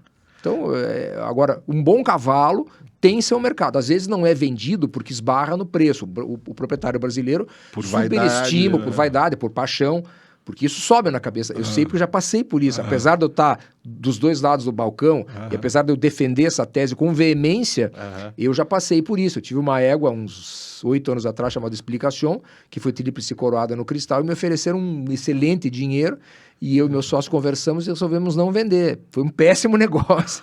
Nos Estados Unidos, há muitos anos atrás, eu vi um pôster assim numa cocheira e tirei uma foto que eu achei sensacional. Veja, o mercado americano é o mercado mais poderoso do mundo. Mais líquido mesmo. Tudo. Os prêmios são altíssimos, a liquidez é enorme, enfim. Está escrito assim, it's better sell and repent than keep and repent. É melhor você vender e se arrepender do que se segurar e se arrepender. Se para um americano que corre par de $70 mil toda hora, para o comum, eles falam isso, imagine a gente correndo os prêmios que a gente corre aqui, né? Mas isso não entra na cabeça da pessoa. Quando a pessoa tira um cavalo bom, aquilo... Porque eu digo o seguinte, Herbert, no Turf, e eu falo por mim, porque eu gosto de cavalo e tenho. Aliás, me perguntam muitas vezes, quantos cavalos você tem? Eu dou sempre a mesma resposta. Eu tenho muito mais do que eu deveria ter e muito menos do que eu gostaria de ter. Então, quando você tem um cavalo bom, não precisa ser ganhador de grupo 1, um bom cavalo, você automaticamente aquilo te cria uma paixão. Não é o cavalo que está correndo, é você que está correndo, é impressionante. E você acaba não vendendo o teu cavalo pelo valor que ele vale, sim pelo valor que você estima. Do emocional. Do emocional, da paixão. Eu vou falar o seguinte, eu tenho... Tem uma égua, correu. Crioula nossa. Crioula de vocês. Linda. The Blessing. E, é um negócio... Eu ganhei um páreo comum, mas é inexplicável. Senhores, vocês não têm noção do que é isso. Só quem passou por isso. Porque é um processo, porque você vai, compra, treina, gera uma expectativa daquilo tudo, assim, é inexplicável. Eu nunca tive a sorte de correr uma corrida de grupo, coisa do tipo, mas um páreo comum te provoca uma euforia que não é o cavalo, é você que está correndo. É impressionante. Exatamente. Parecia que eu estava lá naquela grama, passando a milhão ali. É impressionante. E é tão interessante isso, que o que essa paixão ela acaba transbordando para toda a família. Sim. Meus pais estão envolvidos, minha esposa está envolvida, minha filha de 10 meses, eu fiz uma loucura hoje, vou te contar. Minha filha é completamente louca por cavalo. Tem 10 meses, ela vibra, ela entra em colapso a hora que eu levo ela na cocheira, ela quer passar, tocar a mão e tudo mais. Aí tínhamos lá um quadro em casa, que minha esposa não gostava muito do estilo dele, era meio modernista e tal. Eu peguei o chassi daquele quadro, a estrutura do quadro, levei numa loja e transportei ele, e refiz o quadro daquele Into My Chief, esse o garanhão lá. O líder da estatística americana. E hoje, na sala de casa, tem ele estampado por causa da minha pequena, porque ela fica completamente louca na hora que ela vê o quadro. Que legal. Essas paixões a gente precisa... E o Turf é tão interessante. Outra coisa que muitas pessoas me perguntam, você compra o título, o passaporte para entrar para um clube, né? Sim. Porque a quantidade de amigos e sem dúvida, isso é fantástico. Não é só sobre a corrida, né? Não é só sobre a corrida. Não é. Você faz muitos amigos, você tem grandes momentos. Um amigo do meu pai, que já morreu há muitos anos atrás, é Mário, meu pai chamava-se Mário também, né? Turf é maravilhoso. Ele dizia assim, perdendo já é bom, imagine ganhando. E Exatamente, é verdade, é verdade. Meu pai, quando era criança, ele dizia para mim o seguinte, quando você crescer e você tiver teus cavalos, você vai ver que você ganha uma, esquece 20 que perdeu, e esquece mesmo. Esquece mesmo. Passa tudo para trás. Esquece todas, e aí já começa a sonhar. Você compra uma égua de cria, uma égua prenha, já começa a sonhar que o potro vai nascer assim, essa vai ganhar o campeão Brasil. Isso é sensacional.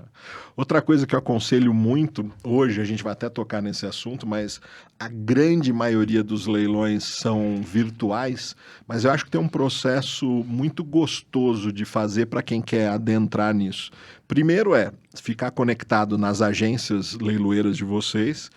A hora que aparece esses pontos, mesmo que você não tenha a segurança, eu sou um caso, de não ter a segurança de comprar ele virtualmente, essa visita até os aras para repassar os potros vale como viagem de passeio de final de semana. Somos muito bem recebidos e é muito usual, né, das pessoas irem até os aras. E os criadores adoram receber as pessoas lá. Isso eu acho muito válido, porque você me fez uma pergunta ainda há pouco, com quem uma pessoa que é nova no esporte pode se assessorar para errar menos, pode se assessorar com uma porção, tem um monte de gente competente e correta no meio, sem dúvida nenhuma tem.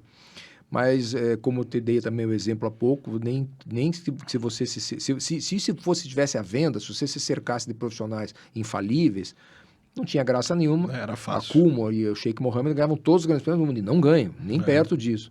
Mas você ir no Aras, ou você ir num leilão no Jockey Club, ou você olhar um vídeo e aquele cavalo falar para você, aquilo te dá um feeling, isso acontece de monte.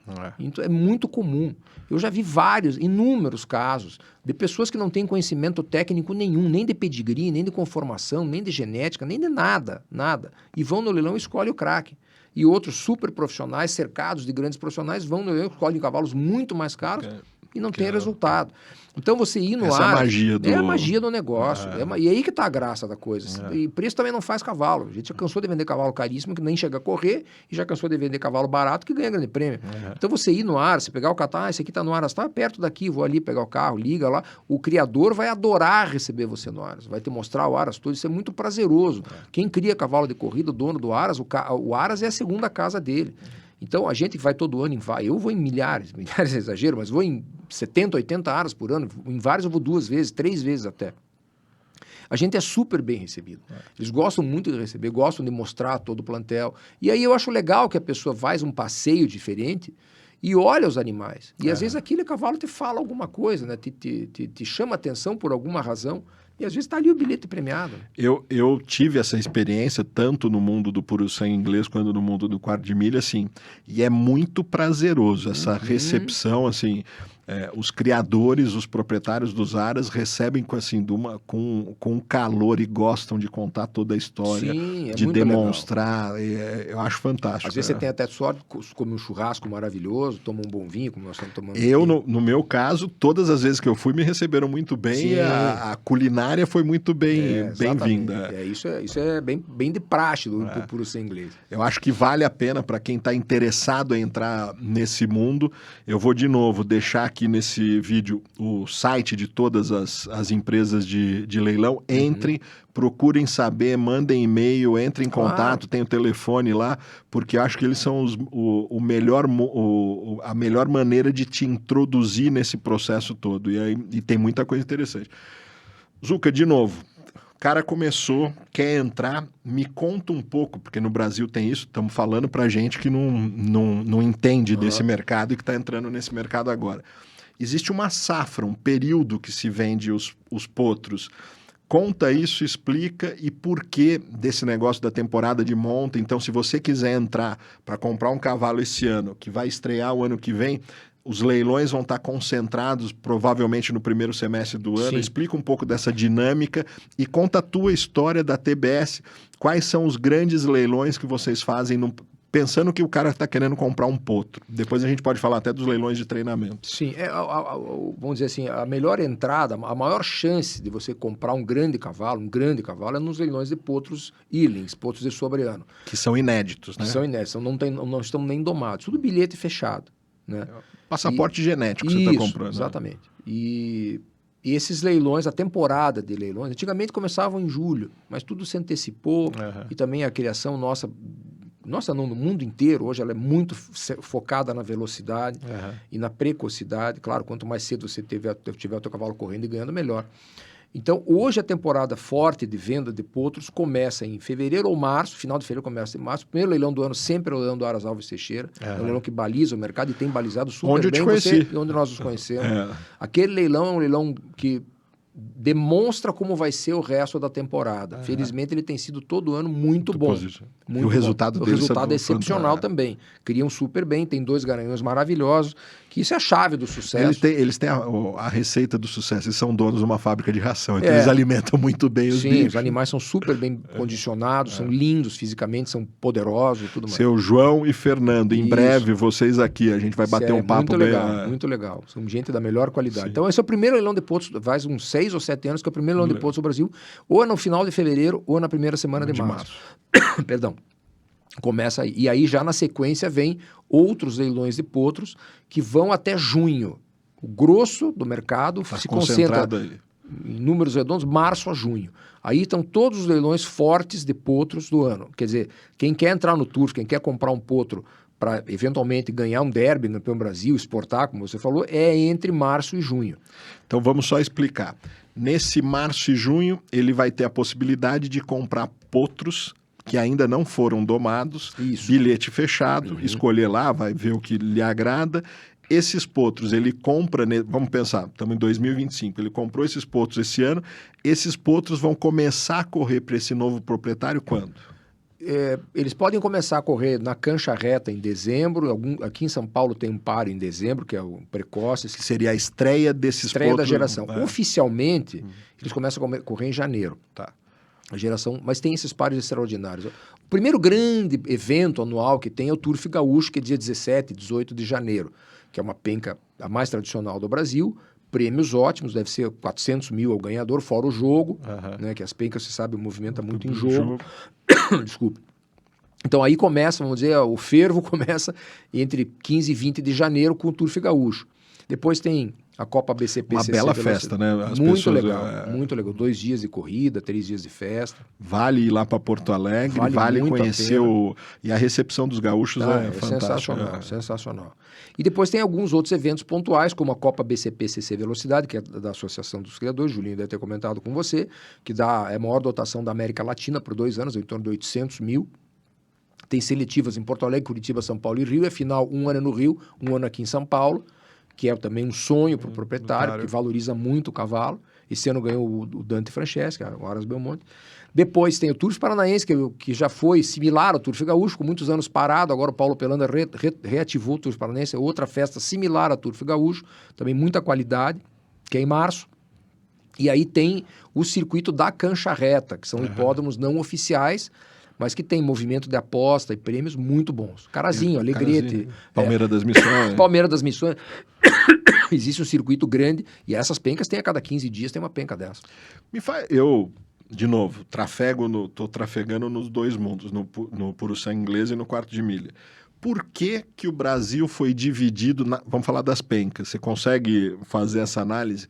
O puro sangue inglês ficou praticamente no sul do país, nas pencas, não estou falando de hipódromo. Sim. E o quarto de milha, ele invade o Nordeste. Então, vamos falar de São Paulo para cima, a mesma intensidade que a gente tem das pencas de Carazinho, Palmeiras, Alegrete e tudo mais, a gente acontece no Nordeste, chegando até Roraima e dali para cima. Você tem o porquê que foi porquê que uma raça... Herbert, eu não tenho conhecimento técnico, já fiz leilão de quarto de milha, mas 20 anos, até tempo do José Nelson Facre, do Central Paulista, do Grupo Atala, que era em Jaú, da família, família do Eduardo, né, um dos irmãos do Eduardo é casado com uma Atala, então a gente já fez leilão de quarto de milha. Fizemos de todas as raças na realidade, mas o meu conhecimento é muito pequeno.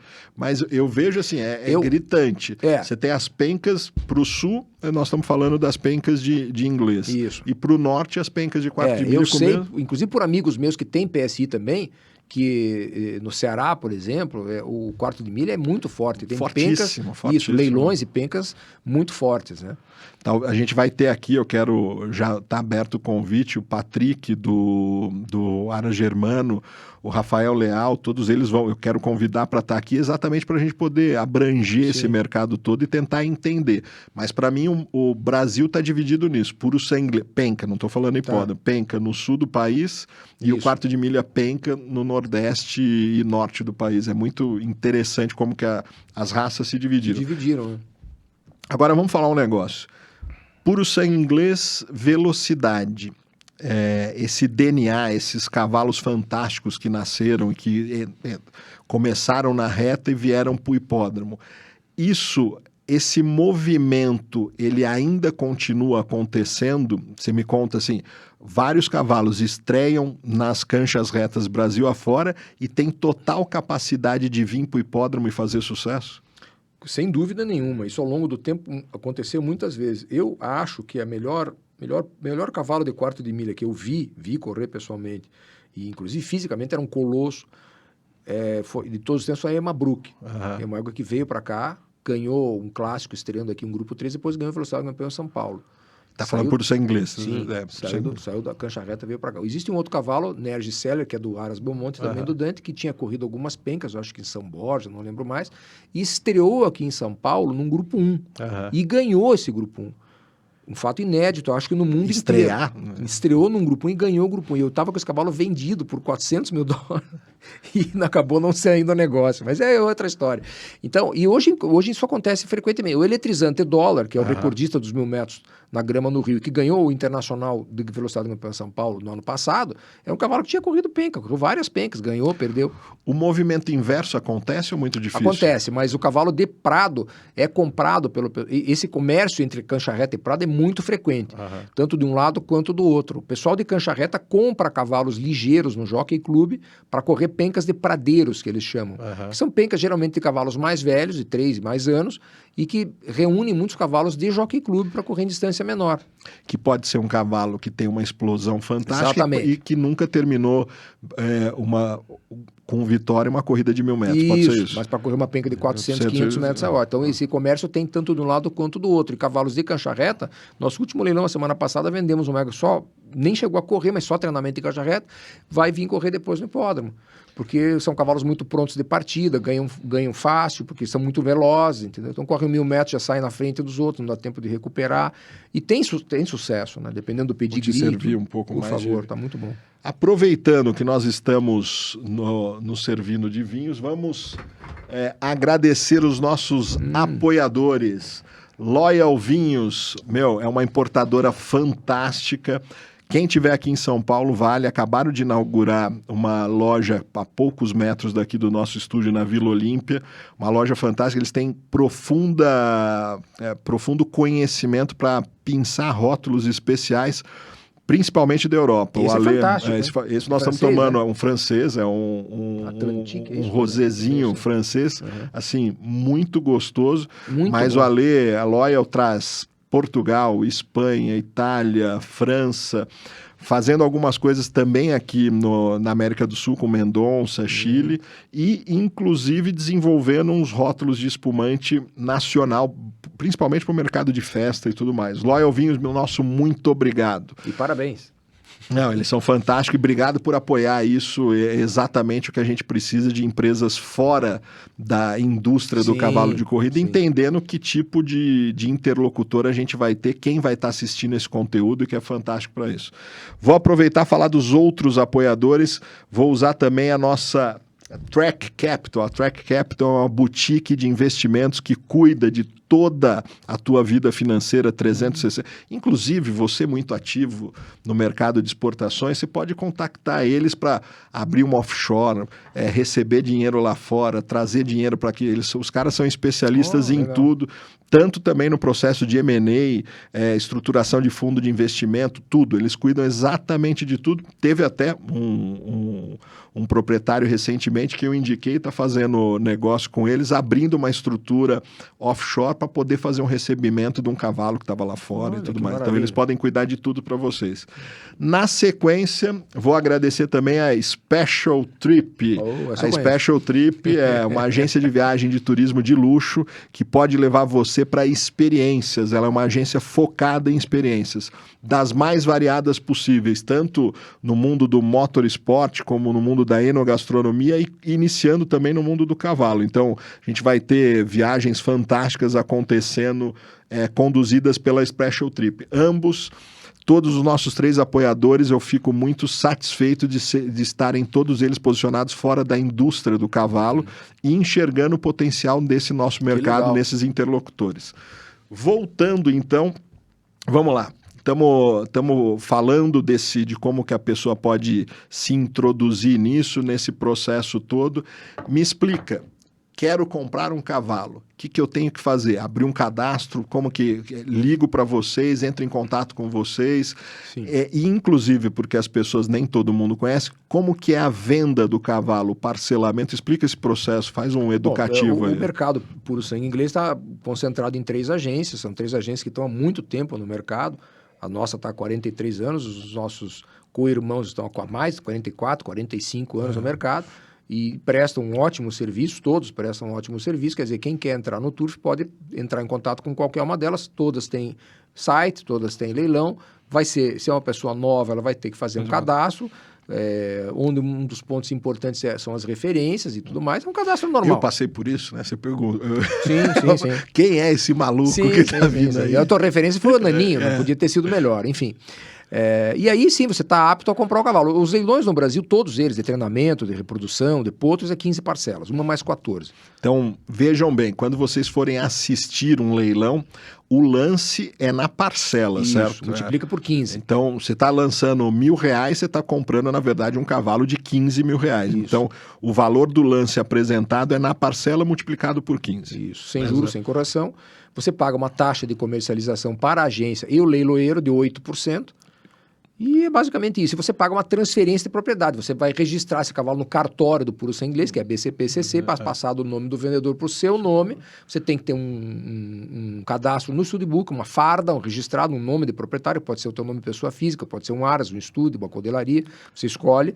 Você também tem, e essa parte eu acho muito gostosa, uma farda que identifica os teus cavalos, né, que é a blusa que o jockey usa, tem várias cores, vários desenhos, vários diagramas que você pode usar, enfim, várias coisas que você pode fazer a teu gosto. Aquilo é, vamos dizer, registrado nas comissões de corridas e no studbook você tem aí a tua identidade visual, que são aquelas cores e aquele desenho. A tua equipe. Você vai tua equipe, a tua escuderia, você que é italiano, a tua escuderia com aquelas cores, com aquela farda. Aquilo é a tua identidade no Turf, que pode ser no teu nome pessoa física ou pessoa jurídica também, ou um estúdio, um aras ou uma codelaria. Aí, a partir do momento que você tem esse registro e você compra um cavalo no leilão, você paga uma pequena taxa para passar o cavalo do nome do vendedor ou do criador para o seu nome. Como acontece com imóvel, com carro, com qualquer coisa. Passa um ativo teu nome, que você vai... Isso, exatamente. E o cavalo fica no teu nome, você escolhe um treinador, o treinador o cavalo vai ser domado, ele vai começar os treinamentos, essa parte é muito legal. Você vai no jockey, o treinador teve, o cavalo vai trabalhar amanhã 200 metros, 400 metros, vai acompanhando isso desde o comecinho. Eu falo que eu acho o cavalo muito caro se for só para você ver ele no dia da corrida. Assim, é demais. E eu adoro o processo. Sim, o processo é muito legal. Ir lá visitar o cavalo, ver como que é o treinamento, o teu treinador, hoje a gente fazer um trabalho mais forte. Isso é gostoso. Não, assim, e quando você vai de manhã no jockey, e teu treinador fala, vou dar uma passada de 600 metros, você leva o teu cronômetro, o teu relógio, e ele faz 35, pronto. Já acabou, já tá sonhando com milhões, já tá imaginando por quanto você vai exportar, que dia vai estrear, vou levar a família inteira.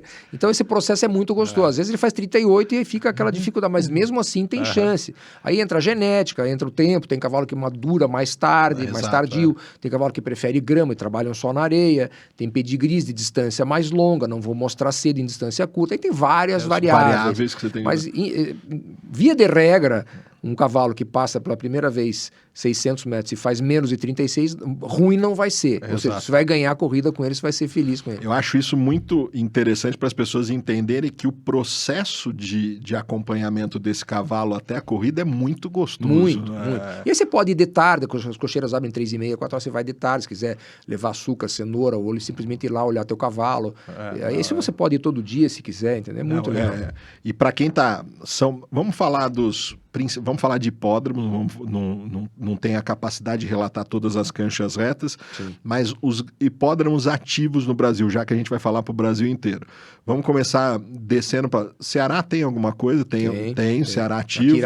Aquirás. Depois você vem para o Rio, Recife. Madalena. Aí vamos descendo, você chega em Rio de Janeiro.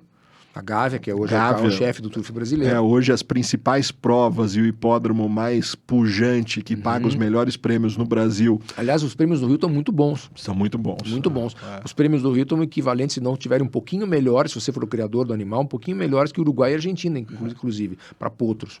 Isso é muito interessante. Há uma conta, eu não vou lembrar o nome, mas que os grandes hipódromos falam que o ganhador do páreo comum, ele precisa aquele prêmio pagar não sei quantos meses de prêmio-trato, porque assim você incentiva que esse hipódromo atraia cavalos para correr os seus páreos. Isso quando a gente está falando para pessoas que não estão afeitas ao puro sangue inglês, que não conhecem, é importante a gente colocar isso. Na corrida de cavalo, de puro sangue inglês, você tem corrida praticamente 5, 6 dias por semana. No Rio você tem domingo, segunda e terça, São Paulo você tem sábado, Porto Alegre quinta, Curitiba sexta, a cada 15 dias. Então você tem corrida praticamente todo dia. Nessas corridas, nessas reuniões turfísticas, tem geralmente de 8 a 10 páreos. E nesses páreos, você tem prêmio do primeiro ao quinto lugar. Então se o teu cavalo fizer até quinto lugar, algum dinheirinho você vai receber. Vai ajudar. O cavalo pode correr, dependendo do cavalo, a cada 15, 20, 30 dias. Então, ao longo do ano, se o cavalo for razoável, você vai defender um valor X para poder amenizar o investimento. Para poder amenizar a tua despesa mensal do cavalo. Né? O que você pagou pelo cavalo, aí você tem que ter um pouco mais de sorte, tem que ganhar e tal.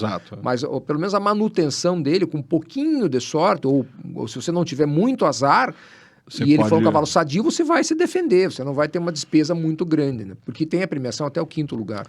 Então, aí viemos para Rio de Janeiro, depois chegamos em Cidade Jardim, depois Tarumã e Cristal, Porto Alegre. São os 4 hipódromos oficiais do Brasil. Então, dependendo de onde você for, vá até um desses hipódromos. Sim. Que outra coisa importante que muita gente não sabe, entrada gratuita, né? Sim. Então, todo mundo pode ir. Aí vamos falar de diversão. Hipódromo de São Paulo, os hipódromos são fantásticos, a arquitetura fantástica, lá dos anos 40, mais ou menos disso, todas elas inspiradas em pistas europeias, então é fantástico. E outra, muita gente aqui em São Paulo não sabe, estou falando porque a gente é daqui de São Paulo, que é entrada franca, você vai lá para se divertir, vai comer muito bem, vai ver cavalo, vai ver movimento e... É um programão. É um programão. É um programão. E muita gente não tem noção disso. Fora isso, hoje... a gente tem uma grande vantagem que na minha época e também na tua lá atrás, cara, eu esperava para chegar o Estadão para abrir para abrir a coisa para poder ver. Hoje você tem internet, é fantástico, você tem, como a gente próprio mesmo disse, você acabou de lançar a minissérie da Netflix falando da corrida pela coroa, mostrando Kentucky Derby, Belmont, Preakness e tudo mais. Então, hoje é fantástico acho que facilita, que hoje você pode ter um cavalo em um determinado hipódromo, não estar nesse hipódromo e acompanhar a corrida dele pela internet. Sim, né? Muita gente nós temos muitos clientes, todo mundo tem cavalo, pessoal do Nordeste, que aliás são aficionadíssimos por puro sangue inglês, tem cavalo aqui, tem cavalo em Porto Alegre, tem cavalo no Rio, tem cavalo em Curitiba, e paranaenses que tem cavalo aqui, e cariocas que tem cavalo no Rio Grande do Sul e vice-versa. Você tinha que ligar para saber aí, correu, o que deu. Tudo hoje na você internet, acompanha, é muito fácil. É muito fácil. Zuca, falando disso, agora vamos fazer uma radiografia do mercado. Você está há 40 e tantos anos nisso. O que você tem observado nesse ano de 2025? Como que está a temperatura? Nós estamos gravando isso na primeira semana de maio. Ainda temos alguns leilões interessantes para poder acontecer. De novo, eu quero crer que a gente vai ter gente interessada em olhar isso. O que tem pela frente? Como que tá? Quais são os garanhões? O que vem surgindo por aí de novidade? Garanhões de primeira geração. Me dá uma radiografia. Não estou falando de preço, estou falando de o que tem novo. Até porque essas novas apostas, eu acredito que possam ser novas apostas de filiação, possam ser boas oportunidades de compra. O que tem surgido aí no mercado brasileiro de novidade? Nós temos esse ano estreando primeiras gerações de cavalos. Bom, o Outstrip é um cavalo que já deu certo, inclusive o filho dele ganhou a Melbourne Cup, ele tem filhos clássicos na Alemanha, nos Estados Unidos, na Inglaterra. É um cavalo que não é uma novidade, é uma novidade para nós. A primeira geração brasileira dele está estreando esse ano, está estreando muito aqui na Argentina, já ganharam na Argentina, inclusive. Eu acho que vai ser um sucesso, porque já foi sucesso lá fora, não tem por que não vai ser aqui e cobriu éguas excepcionais. O outro cavalo que a primeira geração está estreando agora e está estreando muito bem é o Sangários, que está no Paraná, o Outstrip está em Bagé. Hoje os dois focos de criação brasileiros são Curitiba e Bagé. Né? Curitiba, que eu digo, é São José dos Pinhais, Piraquara, aquela região ali. Então, esse é um outro cavalo que está estreando na primeira geração, também está estreando muito bem. O Synchrony, que é um cavalo que tem uma produção bem menor, que está centralizado só num aras, já mostrou que também vai dar certo, não tem por que não dar. Esses são cavalos que estão na primeira geração. Mas você acredita que possam ser boas compras ou o já mercado... são cavalos um pouco mais valorizados. Já são valorizados. Já. Porque estão em grandes aras, porque cobrem éguas muito boas, já estão mostrando. Entendeu? Então, existem cavalos mais novos que ainda têm que se provar, que eu acho que vão ser sucesso, mas ainda não tem filho corrido. O mercado brasileiro, ao contrário do mercado americano, ele é muito refratário, especialmente para cavalo nacional. Nos Estados Unidos, se encerra a campanha de um grande cavalo, vai para reprodução, o americano paga $150 mil na cobertura, cobre um monte de égua. Mesmo sem ele ter mesmo sido sendo provado. 0 quilômetro. Eles acreditam no cavalo, investem. Ele foi um super atleta. Eles botam dinheiro em cima. Cobre 150 éguas, cobre caro. Aí não deu, eles jogam no lixo. Tá. Entendeu? Não vou citar nomes aí, mas tem cavalos que entraram na reprodução cobrindo a $150 mil, dali a 3 anos cobriu a 7. Então cai assim. Não deu, tchau. Mas eles investem, eles acreditam. Aqui não. Aqui um grande cavalo como o Setembro Chove demorou 10 anos para se aprovar. Um cavalo que precisou se provar. Provar e reprovar e comprovar e segue dando todo ano. E mesmo assim um cavalo difícil. Não é um cavalo, nunca teve um cavalo que cobriu 100 éguas por ano. O Setembro Chove. Merecia cobrir. Fácil. Foi é um grande garanhão. Então no Brasil é diferente dos Estados Unidos. Agora, depois que dá, aí muda de figura. Eu comprei cobertura aqui no Jockey de São Paulo de um cavalo chamado Henri Balafré nos anos 80 por $100. Depois de 10 anos ou 5 anos, ele tornou talvez o melhor garanhão do Brasil na época. A cobertura dele em dinheiro de hoje devia ser $10 mil. E eu comprei por $100. Uma valorização.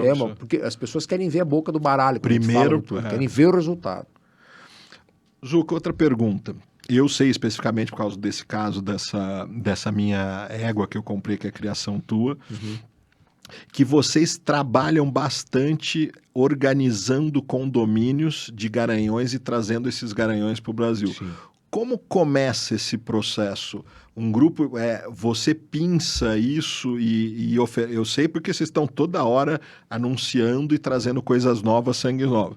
Então, Word of Trouble chegou. O teu filho participou do Microphone. Também. Me fala, como que é esse processo, até para quem não entende, parte de vocês já tem os criadores, como que você... Porque quase todos eles são condomínios que eles trazem. O Microphone foi o Aras Inju que trouxe inteiro. Vai ser sindicalizada. Nós ficamos com uma cota, em vez de ganhar comissão, ficamos com uma cota do cavalo. O Aras Rio Iguaçu também já ficou, que eu saiba até o momento, são só esses aí. O cavalo está vindo, conta dessa história específica, acho que é um divisor de águas de um primeiro cavalo brasileiro australiano a vir servir. Ele é o primeiro cavalo 100% australiano, a linha baixa dele vai até 1860, tudo australiano, a vir para o Brasil. E é o primeiro champion aos 2 anos. O mundo do turf hoje é muito focado em velocidade e precocidade. E tem vários cavalos australianos, campeões australianos, que tiveram nos Estados Unidos, em Shuttle, a maioria deles. Mas nunca um campeão aos 2 anos. E ele é o único cavalo que foi campeão aos 2 anos na Austrália, que vem para as Américas. Então isso é muito importante. Tá agora. Mas ele vai e volta? Não, foi comprado em definitivo. Foi comprado do Sheikh Mohammed, da Darley. E é um cavalo que foi um fenômeno aos 2 anos. Perdeu essa prova que eu te falei de 5 milhões, fez segundo. E tem uma geração estreada, que está com 3 anos agora, e a segunda geração está estreando agora com 2 anos. Já tem filhos que vão correr grupo 1. Então, o cavalo... E ele é um cavalo que vai dar que distância? Ele é um cavalo muito versátil. O pai dele, o Exceed Excel, é uma espécie de Gadir da Austrália. Ele pode tanto dar velocistas, e vai dar, porque o Aras Ninju tem muita égua de velocidade, vai dar ganhador de penca e tal, mas ele pode chegar tranquilamente a 2.000, 2.400 metros, dependendo da égua. Cavalos muito versáteis. Já o World of Trouble, que veio para o Paraná, esse tem um sindicato grande, tem 15 sócios. É um cavalo fundamentalmente de velocidade. Foi o melhor velocista americano. Ele só não foi champion sprinter lá porque perdeu a Breeders' Cup de cabeça. Aliás, uma corrida incrível, correu na frente 1.190 metros, perdeu nos últimos 10 metros. Mas ganhou é o único cavalo velocista que veio para o Brasil até agora, ganhador de grupo 1 na grama e na areia nos Estados Unidos. É um cavalo que pode dar filhos até a milha, já deu lá nos Estados Unidos filhos clássicos até a milha, mas na minha opinião é um cavalo limitado até a milha. Excepcionalmente talvez passe um pouquinho, mas até a milha ele vai dar grandes filhos, mas o foco aí é só velocidade. Já o Microphone, o foco dele em princípio é velocidade, mas eu não tenho a menor dúvida que os filhos deles vão passar de 1.600. Dependendo da mãe. Dependendo da mãe.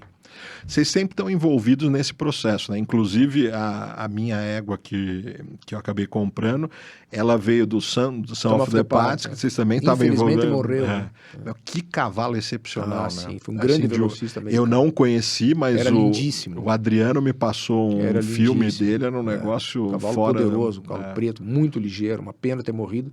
E os filhos dele estão ganhando até agora, né? Funciona assim, a gente acha o Microphone e o World of Trouble, o Microphone sempre foi 100% Henrique, ele estava lá na Dali, ele estava na Austrália, não estava na Dali, ele está na Dali agora no Japão, mas ele estava na Austrália, na Arrowfield, e viu, pai, tem um cavalo aqui assim, assado, e aí mandou, e aí, claro, o cavalo você vende na realidade, né? Você tem que achar os parceiros. O World of Trouble, o Palmeirini viu o cavalo, o Henrique também me mandou, eu mandei para ele, levei para ele lá no escritório dele, viu o cavalo, se encantou com o cavalo, porque o cavalo ganhou o grupo 1 na grama e na areia. Você veja, nos Estados Unidos tem, sei lá, milhares de pares por ano, milhares de pares por ano. De todos os pares disputados em 2019, se não me falha a memória, todos os pares têm um índice de velocidade, é cronometrado, tipo o Trop Triple A do quarto de milha. No puro sangue existe um índice que chama-se Buyer Speed, que é mais ou menos o Top Triple A para fazer uma analogia. De todos os pares, sei lá quantos, imagine, 10 mil pares por ano. No maior mercado do mundo. No maior mercado do mundo. De todos esses, cada um tem o seu Buyer Speed. Dos 3 mais altos Buyer Speed do ano, 2 foram do World of Trouble. O primeiro e o terceiro. Então ele tinha uma velocidade extrema. Então isso chamou muito a atenção. E o mercado, como a gente já falou também, ele é muito centrado hoje em velocidade e precocidade. O pessoal quer ganhar penca, quer ganhar a Copa Velocidade. Agora deixa eu fazer já que lá fora a gente não está falando de penca. Quando você fala numa corrida no puro sangue inglês mais curta, essa que eles correram, a gente está falando 1.000 metros, é isso? Lá fora, 5 furlong. Lá fora 1.200 é a distância de velocidade, tipo 1.200 a 1.400 metros. Tem pares de 1.000 até de 800. Mas nos Estados Unidos, as principais provas de velocidade são 1.200. E aí, quando você traz um cavalo desse para vir para o Brasil, para cumprir as características de imprimir velocidade para o tipo de corrida que a gente tem, que vai na penca ou vai nos 1.000 metros, é importante que numa corrida que ele fez lá de 1.200, ele corra na frente. Sim. Porque não adianta nada, você ganha 1.200, mas você disparou. Aí quando você traz para o mercado brasileiro, que as corridas são mais curtas, penca e tudo mais, isso não vai adiantar. Sim, então ele já largava acabando. Os replays das corridas dele são impressionantes. Mesmo a Breeders' Cup Sprint, que foi essa que ele perdeu, e por isso ele perdeu o título de melhor velocista americano, 1.200 metros, ele correu 1.190 na frente. O cavalo que ganhou dele, que tinha ganho essa mesma prova no ano anterior, repetiu, ganhou dele nos últimos 10 metros. Ele tinha muita velocidade e transmite isso para os filhos. Os filhos são muito ligeiros. Porque isso é muito importante para muito importante, é fundamental. Cumprir as características do mercado brasileiro. Hoje o Turf Mundial, na Austrália, eu tive no maior aras, onde o Henrique trabalhou da última vez na Newgate, é o maior aras de garanhão na Austrália, tem 18 garanhões. Eu peguei o livro de garanhões dele, depois fui olhar. Dos 18, teve um que chegou a 2.000 metros, e mais um que passou da milha. Os outros todos da milha para baixo. Tudo velocidade. Tudo velocidade. Podemos dizer hoje que a Austrália é a terra da velocidade. Ainda acho que os Estados Unidos, em termos de velocidade pura, está na frente da Austrália, mas a diferença é pequena, eles vêm descontando bastante. Se eu me falha a memória, a corrida mais importante de 1.000 metros é o Everest, na Austrália, é isso? Sim, essa é uma corrida de velocidade com um prêmio de 5 ou 6 milhões de dólares, que é a corrida de velocidade mais cara do mundo hoje em dia. Mas é uma corrida restrita à Austrália. O páreo de velocidade mais emblemático ou mais importante do Turf Mundial ainda é a Breeders' Cup Sprint nos Estados Unidos. Falando nisso, Explica um pouco, assim, se alguém quisesse entender como tem a demanda do mercado brasileiro para precocidade e velocidade, se eu quisesse entender um panorama mundial. Você acabou de responder já uma parte da pergunta. Você tem essa corrida Breeders' Cup lá. Quais são as outras no mundo que hoje identificam esse gene de velocidade e de precocidade? Eu não posso falar das corridas longas, que a gente está falando outra coisa, mas o que você identifica? Quais seriam as grandes provas a nível mundial, espalhadas pelos continentes, que identificam esses cavalos focados em velocidade e precocidade? Nos Estados Unidos, sem dúvida alguma, Breeders' Cup Sprint, tem de grama e de areia, em primeiro lugar. Eu colocaria a Everest na Austrália.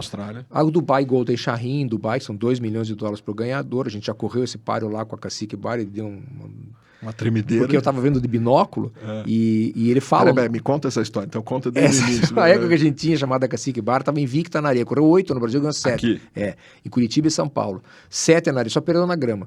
E ela foi convidada para correr esse páreo em 2005, 2004, não lembro quando foi muito tempo. Nós fomos para Dubai ver a égua correr. Peraí, vamos explicar. Você é convidado, aí o sheik paga tudo por aí, como que funciona essa Herbert, história? uma mordomia, viagem de primeira classe, hotel 5 estrelas. Para você e para o cavalo. 6 pessoas. 8 pessoas. Proprietário e a mulher, o criador e a mulher, o jockey e a mulher, o treinador e a mulher. Nós somos uma caravana, verdadeiro trem da alegria. Então, é indescritível. E estou vendo a corrida... E quando... Eu não falo absolutamente... Eu quero em parte, porque essas histórias... Quanto tempo antes ela chegou? Ela chegou uns... Foi o Ricardo Colombo que levou. Ela chegou acho que uns 10 dias antes da corrida. 10, 12 Quem dias. era o treinador? O Ricardo Colombo, que está no Uruguai hoje, sim. E aí ele foi junto com a égua? Foi com a égua. O jockey foi daqui, o Zé Rosa. E aí a égua... esse amigo meu que eu te falei, não falei desse, falei de outro, um amigo meu que já morreu, um inglês, que teve no Uruguai, o David Metcalf, que eu te falei, sim. Ele foi para comprar a égua. Foi lá, aliás, tem um episódio curiosíssimo sobre isso. Eu levei a documentação da égua e tal, ele foi ver a égua na quarentena, onde estavam os cavalos estrangeiros, gostou e tal. Eu falei, se ela fizer até 4º lugar, eu vou comprar por um valor bem acessível, era $400 mil na época. Você tem o certificado dela, o certificado é a carteirinha do cavalo, não é a carteirinha, é a race record dele, todas as coisas. Eu tinha a cópia daquilo, eu mostrei lá, primeiro, e descolocação na grama e depois outro primeiro. Correu 8, ganhou 7. Ele falou, pô, legal, tal. Aí ele viu lá embaixo tinha o prêmio, né? E quanto é isso aí em dólar, hein?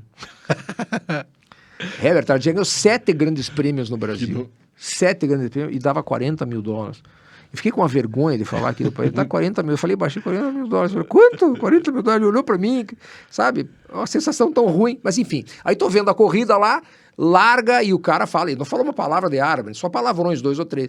O cara fala o nome de Cacique Bar, pô, quase me deu um infarto. Ela correu 100 metros, 150 metros junto ali, depois ficou e não se adaptou e fracassou. Daí ela foi para os Estados Unidos, foi pro Paulinho Lobo lá, fez um terceiro, fez um segundo e mancou.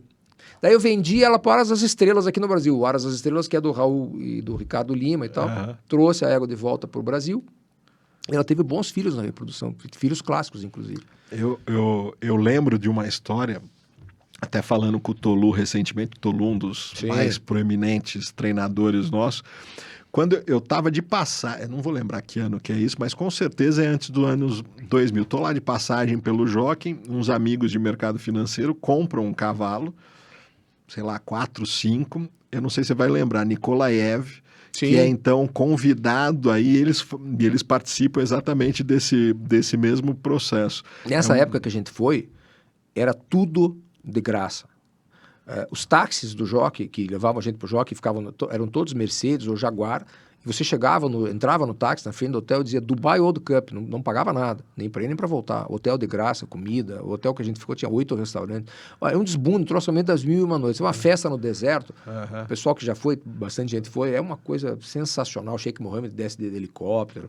É uma experiência que não tem preço. Hoje ainda continua isso? Continua, Dubai Golden Shahin, $2 milhões ao ganhador. É no dia da Dubai World Cup. Então, eu esqueci de responder a tua pergunta. Então, teria nos Estados Unidos a Breeders' Cup Sprint, na Austrália a Everest, em Dubai a Golden Shahin, na França o Prix de la Baie de Longchamp, que é no dia do Arco do Triunfo, na Inglaterra, antigamente o July Cup, hoje o Nantorp. São 2 provas de velocidade mais importantes da Inglaterra. Eu acho que essas provas são as mais, vamos dizer, as mais icônicas de velocidade no mundo. falando, já que a gente fala de novo para os dois mundos, quando a gente fala no puro sangue inglês hipódromo, a gente está falando, se tiver as distâncias mais curtas, 1.000 metros, aí a gente vai até os 3.000 metros, né? Exatamente isso. Completamente diferente do mercado do puro sangue inglês na cancha reta, que aí eles correm as distâncias as mesmas ou muito similares às distâncias do quarto de milha. De 400 a 700 metros a cancha reta. De novo, trafegando nos dois mundos, eu tô vendo o barulho, tá todo mundo super ansioso do que o Azipível vai fazer no mundo do quarto de milha, né? Olha, ele fez um feito que eu acho que também é inédito, né, Herbert? Ganhou dos principais cavalos de quarto de milha em Carazinho, naquele campeonato mundial. Ele é um cavalo belíssimo fisicamente, é poderosíssimo, né? E vai cobrir no quarto de milha, eu acho que mais de 100 éguas. Falei com o Renato, mais de 100 éguas. Mais de 100 éguas. Vamos torcer para acontecer um refrescamento de sangue no quarto de milha, acho que é muito muito legal. importante. Eu acho muito legal isso para a raça quarto de milha. E com a qualidade física aí como corredor, ele sabe melhor do que eu que ele tem, que ele teve, né? Eu tive a oportunidade de ir quando ele estava coletando sêmen aqui no Luciano Beretta. Eu falei, não, vou lá para conhecer o cavalo. Se me puxassem e não me falassem nada, para mim aquilo era um quarto de milha. Ele é impressionante. Eu conheci ele em Clevelândia, eu circulo por todo lugar. Eu conheci ele em Clevelândia. Eu já fui em Clevelândia. Foi também? Conheci o gringo lá. O gringo, o treinador dele, o gringo, o treinador de mão cheia. Então eu vi... Cleveland, não é? Cleveland. E ele, nossa, era um cavalo gigantesco, poderoso, uma ganacha desse tamanho, um monstro no cavalo. Estamos torcendo muito porque vem aí, porque eu acho que é importante pro quarto de milha acontecer isso. Como o inglês também, isso pode ser uma simbiose legal entre o quarto de milha e o inglês, porque afinal tem mais ou menos a mesma origem. Tem muito cavalo quarto de milha que tem os grandes saltos no quarto de milha aconteceram com entradas...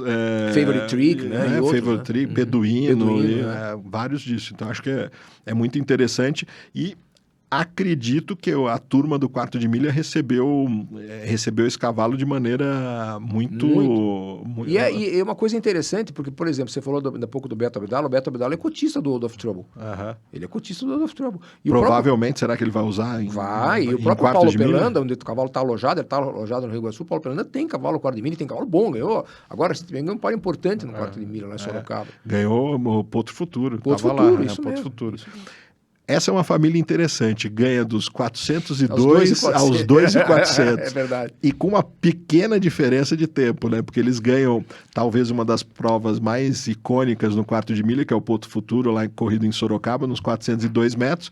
E no mesmo ano, um pouco depois, ganham o Grande Prêmio Brasil 2.400 com o Bataille com o João Moreira. Nós vendemos. Exatamente. Com o João Moreira, isso mesmo. É o grande jockey dele, né? Sim. Ele é fantástico. Zuca, estamos aqui com, sei lá, vamos para quase 2 horas de papo. Você vai ter que voltar outras vezes, porque tem muita história. A gente vai poder criar... uma das coisas que eu quero achar, você pode ser o intitulado para qual... Assim que nós terminarmos essa safra de leilões, eu acho que vale a pena você voltar aqui para a gente fazer uma radiografia do que aconteceu no ano no mercado. Aí você dá os seus pormenores, tá isso, teve um movimento disso, mais para isso, para tal. Acho que é muito importante para todo mundo poder acompanhar, você está inserido nesse universo e poder fazer um resumo das grandes vendas do ano. Mais uma vez, super obrigado. Imagina, eu que agradeço a oportunidade, agradeço a todos que ficaram conosco até agora, foi um grande prazer, estou sempre à disposição. Vai ser chamado mais vezes. Virei com muito gosto. E, de novo, muito obrigado por você nos acompanhar até aqui. É muito importante o seu like, o seu comentário, compartilhar esse vídeo, esse programa com alguém, porque isso vai fazer o nosso esporte cada vez chegar e romper as barreiras dessa nossa comunidade de apaixonados pelo turf. Mais uma vez, obrigado. Esse é o Pod Velocitar, a nova casa do cavalo, tanto puro sangue inglês quanto quarto de milha de corrida. Tchau, obrigado e até a próxima.